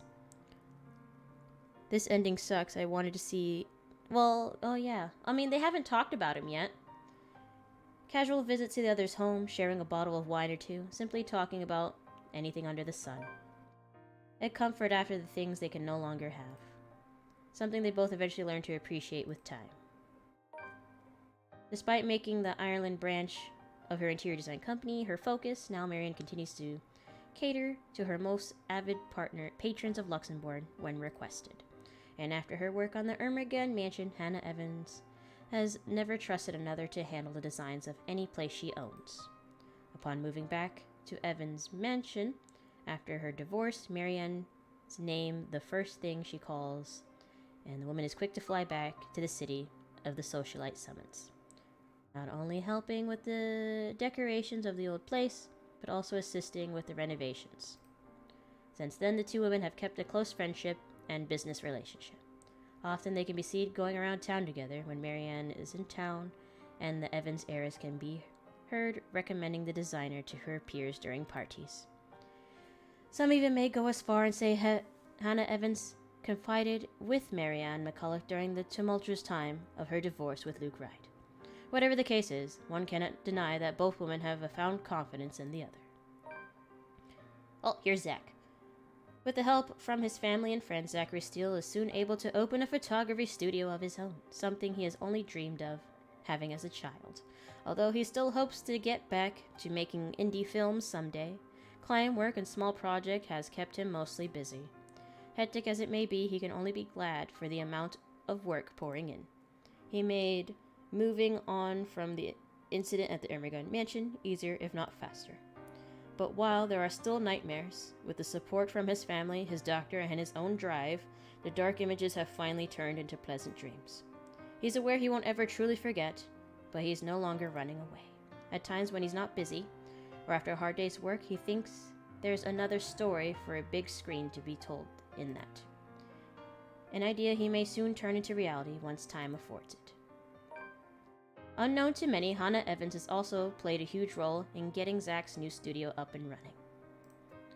But for all the latter's effort to try and thank the woman, she insists keeping her investment a secret, as she merely wishes to help out, having been impressed by his skill in the field and during the brief time they worked together.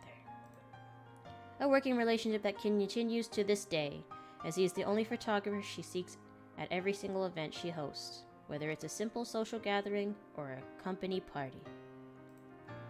Beyond work, they also remain close friends to this day, marked by frequent visits to studio or casual talks over lunch or dinner. Friendship that seems only to grow in time, especially after the businesswoman's separation from Luke Wright. Both have never directly answered what the real case may be, but it's clear the Evans heiress trusts the photographer enough to put her children, who are especially fond of the man, in his care every time she leaves out of town. I don't know. In the month that follows, Rebecca Gales becomes a prominent researcher within Luxembourg major academic circles. This epilogue is really long and tedious, especially after writing what she discovers about Ansem Village and the Ermengarde Mansion. With the help from Professor Andrew Clark, she is soon able to secure funding to continue her search, presenting her findings yearly at local international symposiums. Now that the tail end of her current study, she hopes to publish her first book correcting all inaccuracies in the city's current history. A move supported by both colleagues, students, and friends alike. Though she knows she still has a long way to go before she can even begin to change people's minds about it, Professor Clark has warned her as much. She perseveres. Doing it not for herself, but for the sake of history, and future generations must ever forget. No matter how disturbing her experience with the curse may have been, she remains the worrywart she always has been. And even after she has seen she continues to fret over the people she cares about, sometimes much more to their frustration or embarrassment. But if there's one thing that has shifted in her relationship with the people in her little group, particularly with Zachary Steele. In fact, on numerous occasions she can be seen spotted dropping by his new studio, bringing the man food on days when he's swamped with work. They also seem to have grown more comfortable around each other than before. Maybe it's born out of their shared experience, or maybe the way they see each other has simply changed naturally due to the years they've known each other. Regardless of the whys, it's a change the man welcomes and appreciates. In turn, he strives to return her kind gestures whenever he can. For all the horrors they've seen, who would have thought something good will come of it? Things have inevitably become strained between Ashton and Rebecca. In the months following her confession, and with their lives getting busier, the two have eventually drifted apart. Although neither talks about it, and the teacher still strives to forget an old love, it's clear that in Rebecca that there are still feelings left she couldn't let go of. If anything, however, this has only made it obvious how much has changed between them, and how much she has clung to the idea of Ashton from their younger days, the one that may not have been there in the first place. If I can prove that I never broke the law, can you promise not to tell another soul what you saw? I don't know. I don't think witness testimonies really matter. Merely an idea for a starry-eyed young girl. But if there will be a time where she will be able to accept this, to move on from the hurt and repair an old friendship that has fallen to ruin, only she knows. Amidst her struggles, Rebecca finds an unlikely friend in Luke Wright. So he does come back? While he avoids the city like a plague nowadays after losing both his company and his family, he makes an effort to drop by from time to time, mostly to visit his goddaughter, Kylie Suarez, though the man still won't admit it when asked. Despite starting off on the wrong foot, Rebecca considers his presence a blessing now, a familiar face after all she's seen. The same thing seems to go for the former businessman, confiding in the woman of his problems, petty or otherwise. At times, when their circumstances allow it, the two can be seen as taking Kylie out to the local park, watching over the child, sometimes simply engaging in a mundane conversation, enjoying each other's company and never talking about anything that hints of any misfortune. Whether this will ever grow into something more, only time will tell. With her newfound courage, Isabella Santos finally chooses to pursue what she really wants for herself. Having made enough to keep her family afloat for a few years and their blessing, she quit her job at Briar Realty Corporation, even though they went bankrupt and she would have been fired anyway, and takes a scholarship offer from the local university. Though remarkably out of practice and unsure if she'll be able to keep up by the time she returns to university, she finds her feet soon enough, with the help of people close to her.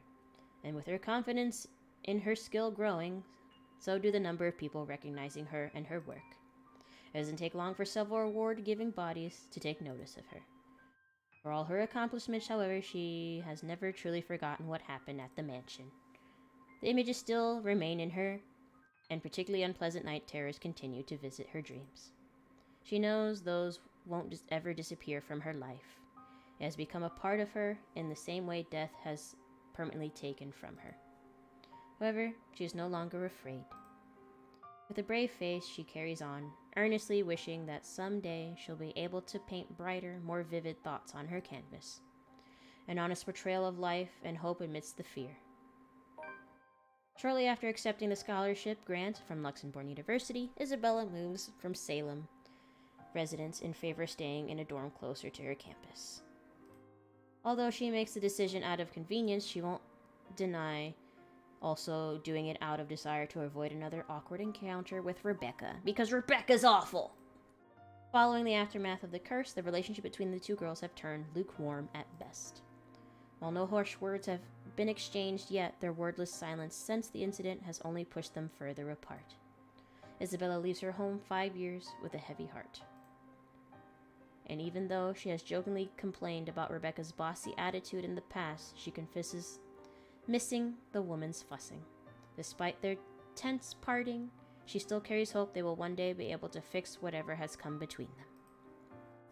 But if there will be a chance for it is a question they both ask until now. More than a year later, once everything in their respective lives has settled, Zachary Steele and Isabella Santos finally hold their first exhibit together. A project that has been in the making for almost 2 years after the photographer casually brought it up to the other artist. While merely intending as a small event, it is surprisingly attended by several members of Luxembourg's upper class and art enthusiasts. Although only a few pieces have been meant for sale, the show has brought prominence to Zachary and Isabella's name in the city's art scene. It has since been followed by several other exhibits by two, both in the city. Is this going to be another 30-hour thing? Is this longer than the game? Currently, they are planning to hold their first show overseas. Yet, even with this unexpected, overwhelming fame, friendship between the two has remained strong.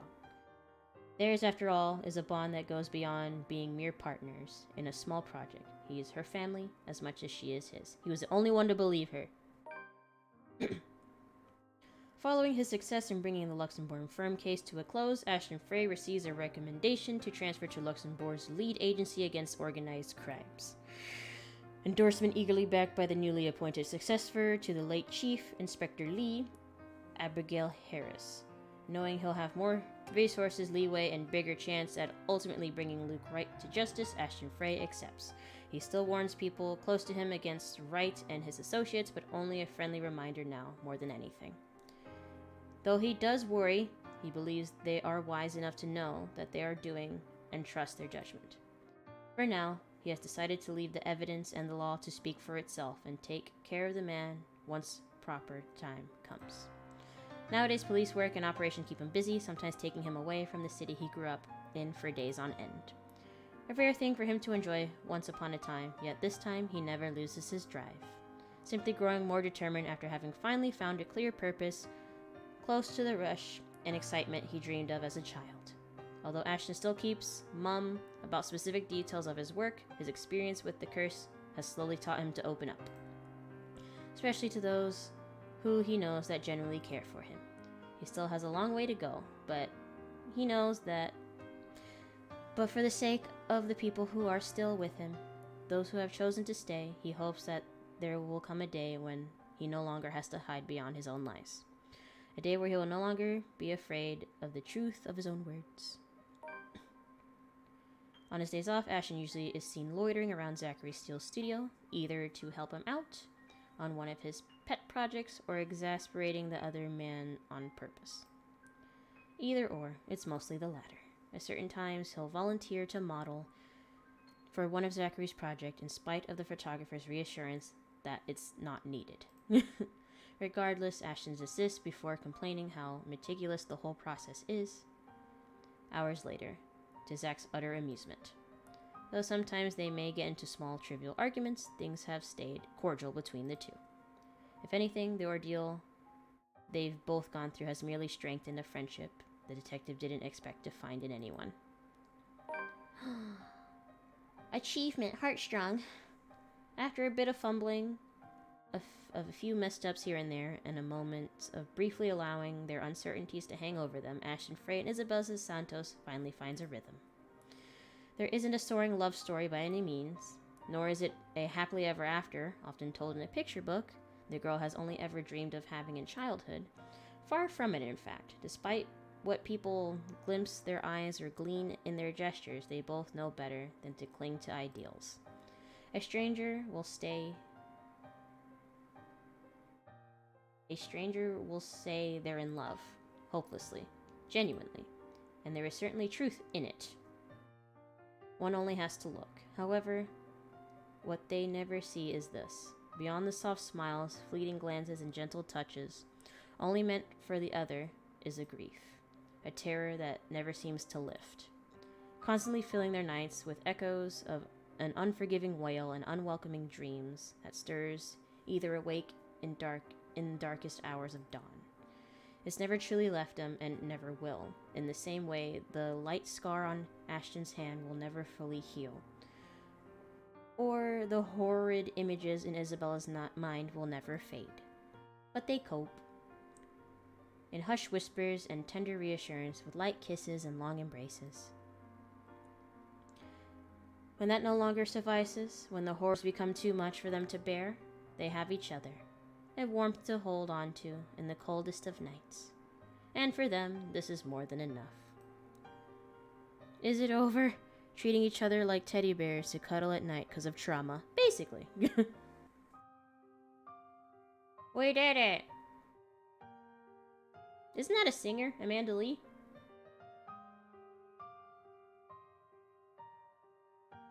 Okay. Let's skip down it. If you're reading this, that means you've finished playing the game in one way or another. We thank you for your time spent playing the letter. This game is our passion project more than anything, and we sincerely hope we delivered, bringing you a one-of-a-kind visual novel experience. The letter is the first of many visual novels coming from us. If you like what we did with this game and would like to support us, please take the time to click the button. Your game is too long, and you gave up on your QuickTime events like halfway through the game. But I want to see what happens if you burn the letter instead. Which hopefully we can get through quickly, because I won't be reading the epilogue again, because it'll probably be the same. Wait, did I click the right thing? Hold on. I think I clicked the wrong thing. Yeah, Amanda Lee does a lot of anime opening in English, fan covers on YouTube, and it has even managed to get into anime dubbing. Oh, that's cool. Maybe one day I will get into dubbing. One can dream. Or just in video games. I'll just voice my own video games. I'll make my own dreams happen. Burn the letter! And it's an easy decision to make, especially when these cries growing louder. I'm getting tired of it, really. I simply have to act fast, think fast, and this is all the same. No need to make things more complicated. If Mint said was true, then there is all the more reason to destroy it. One day. Put an end to this madness before anyone can think of passing it to someone else. Before this situation can stretch on far too long for my taste, I snatched the blasted paper away. Give me that. Oh! They brought back his lighter. For a second, she appears offended until I take out Mum's lighter. Don't worry, I'll have plenty of voice work for you. The sight of it shuts them all up. I have no need for their opinion. In the next moment, I'm already setting the letter on fire. It doesn't take too long for the thing to catch fire. It's old, for heaven's sake. Though I make sure none of the ashes end up on anything flammable. It'll be an inferno inside this study with all the books and documents stored here. But that big flame's anything to worry about in this case. In fact, in the matter of minutes, the damn thing has turned to ashes on the floor. With nothing left to burn through, the fire dies, faded into thin air in a whiff of smoke, leaving only the awful scent of burnt paper in the room. But at last, the paper turns into cinders.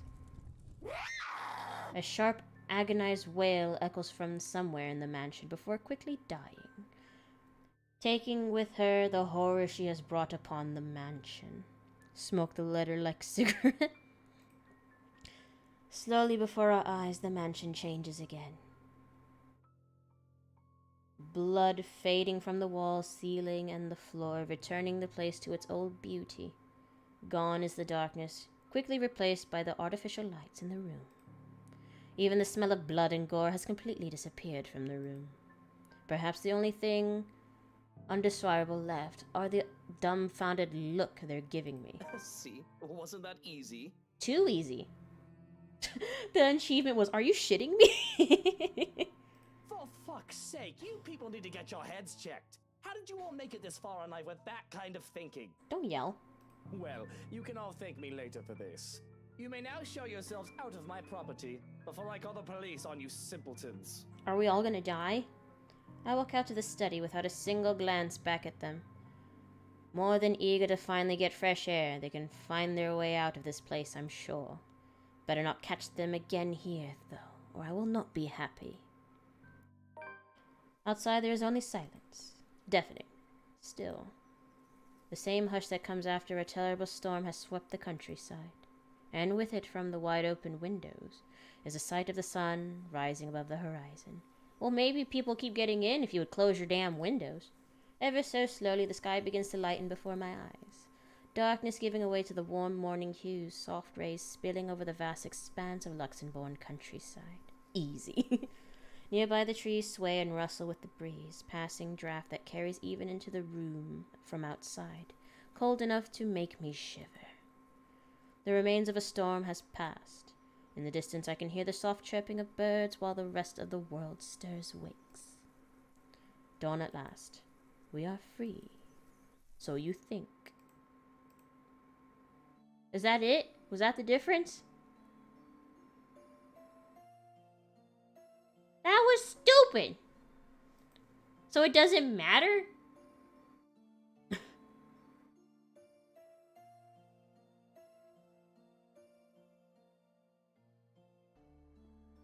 It's all the same.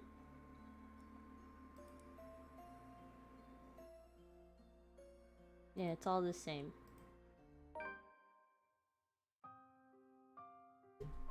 That's dumb. That was dumb. Like... That was dumb.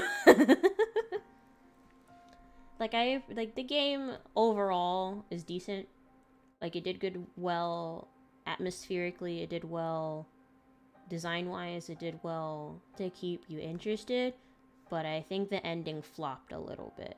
Because there was so much build-up to get everyone to the mansion, and once they were in the mansion, it was just like... It's like, that's it? It's like, it's about the journey. Nah. Nah. Nah. Nah. Nah. Not really. It's kinda dumb. I want to see the illustrations. Cause like, what about this bitch? They had this whole thing with the blonde girl, and they didn't explain nothing. And then what? What? What? She was a nothing character? She was a non-antagonist? Like, what the heck? Like, it all felt kind of pointless in the end. If that makes sense. So it's like, nothing mattered. Like, I know there was ways for everyone to die in the game. And, like, the relationships can be different. Like, I think there's a ending where someone ends up with one person or another person. And, like, these two stay together. I was like, holy shit, what a fucking disappointment, right? Maybe it would have been more interesting if I had let people die. But, like, why are you gonna punish me for trying to keep everyone alive? Because, like with these choices games, unless the choices truly matter, then they're bullshit. Like, I always come back to Life is Strange as the worst fucking choice game ever. Like, it was the biggest disappointment ever was Life is Strange.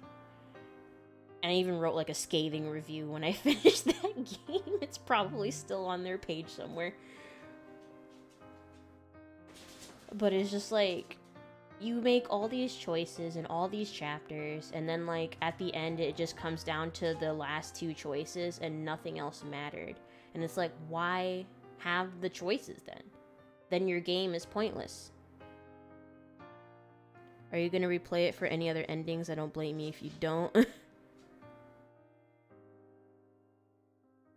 No, I think we're putting this to rest. I'm uninstalling it from my computer.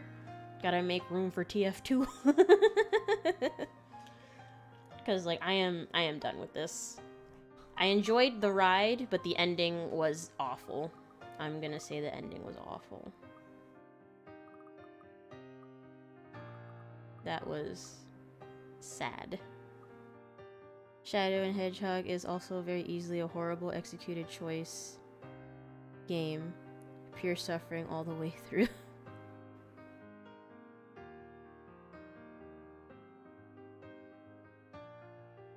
Put it in the ground. Yes, we're burying this game. It's over. No more. We're done.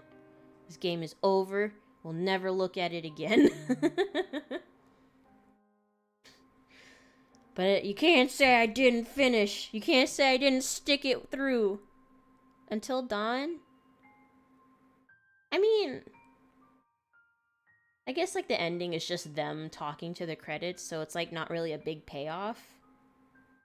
But, like, at least, I don't know. Because I think another example is Beyond Two Souls with, well, now their name is Elliot Page. And it's just like, you know, you go through all the stuff, and then, like, it just goes down to, like, who do you want to, like, you know, chill for the rest of your life with? You know, do you want to go with the Mexican dudes? Do you want to chill with your spirit brother? Do you want to, you know, go with the agent guy? It's like, shouldn't the choices I've made in the game determine that? Not me making a last-minute decision that makes everything else moot? You know? Like, the choices don't matter if the only thing that determined the end outcome is your final choice. And it's stupid. And it's a lie. It's false advertising. And I hate that. I hate it.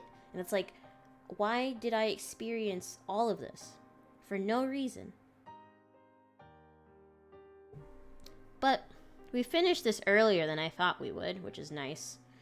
Gives me time to chill out, nurse my knees. In case you missed the beginning story, I fell down the stairs today at work and landed on my knees. So I'll probably just go rest for the rest of the evening. And prepare for my day tomorrow, because I have to run a bunch of errands in the cold, because Florida decided to be cold again for no reason. Other than to spite me. Ooh,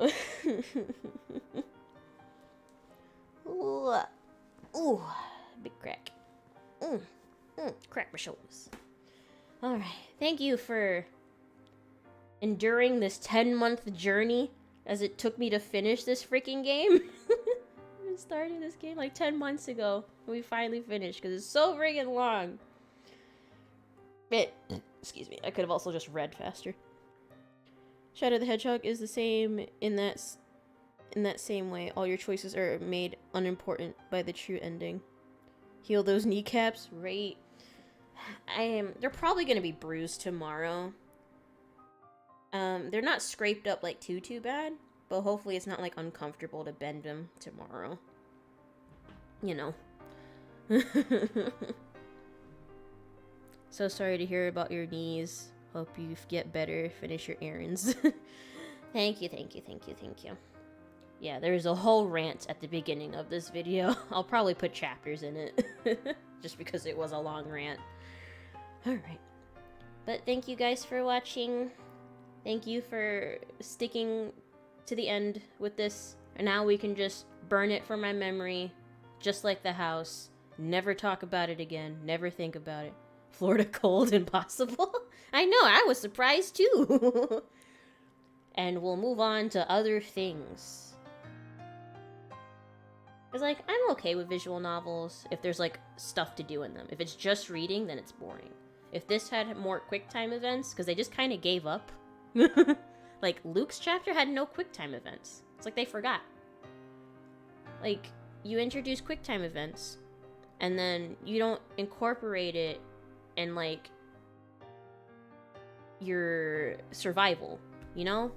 It was just weird. I don't know.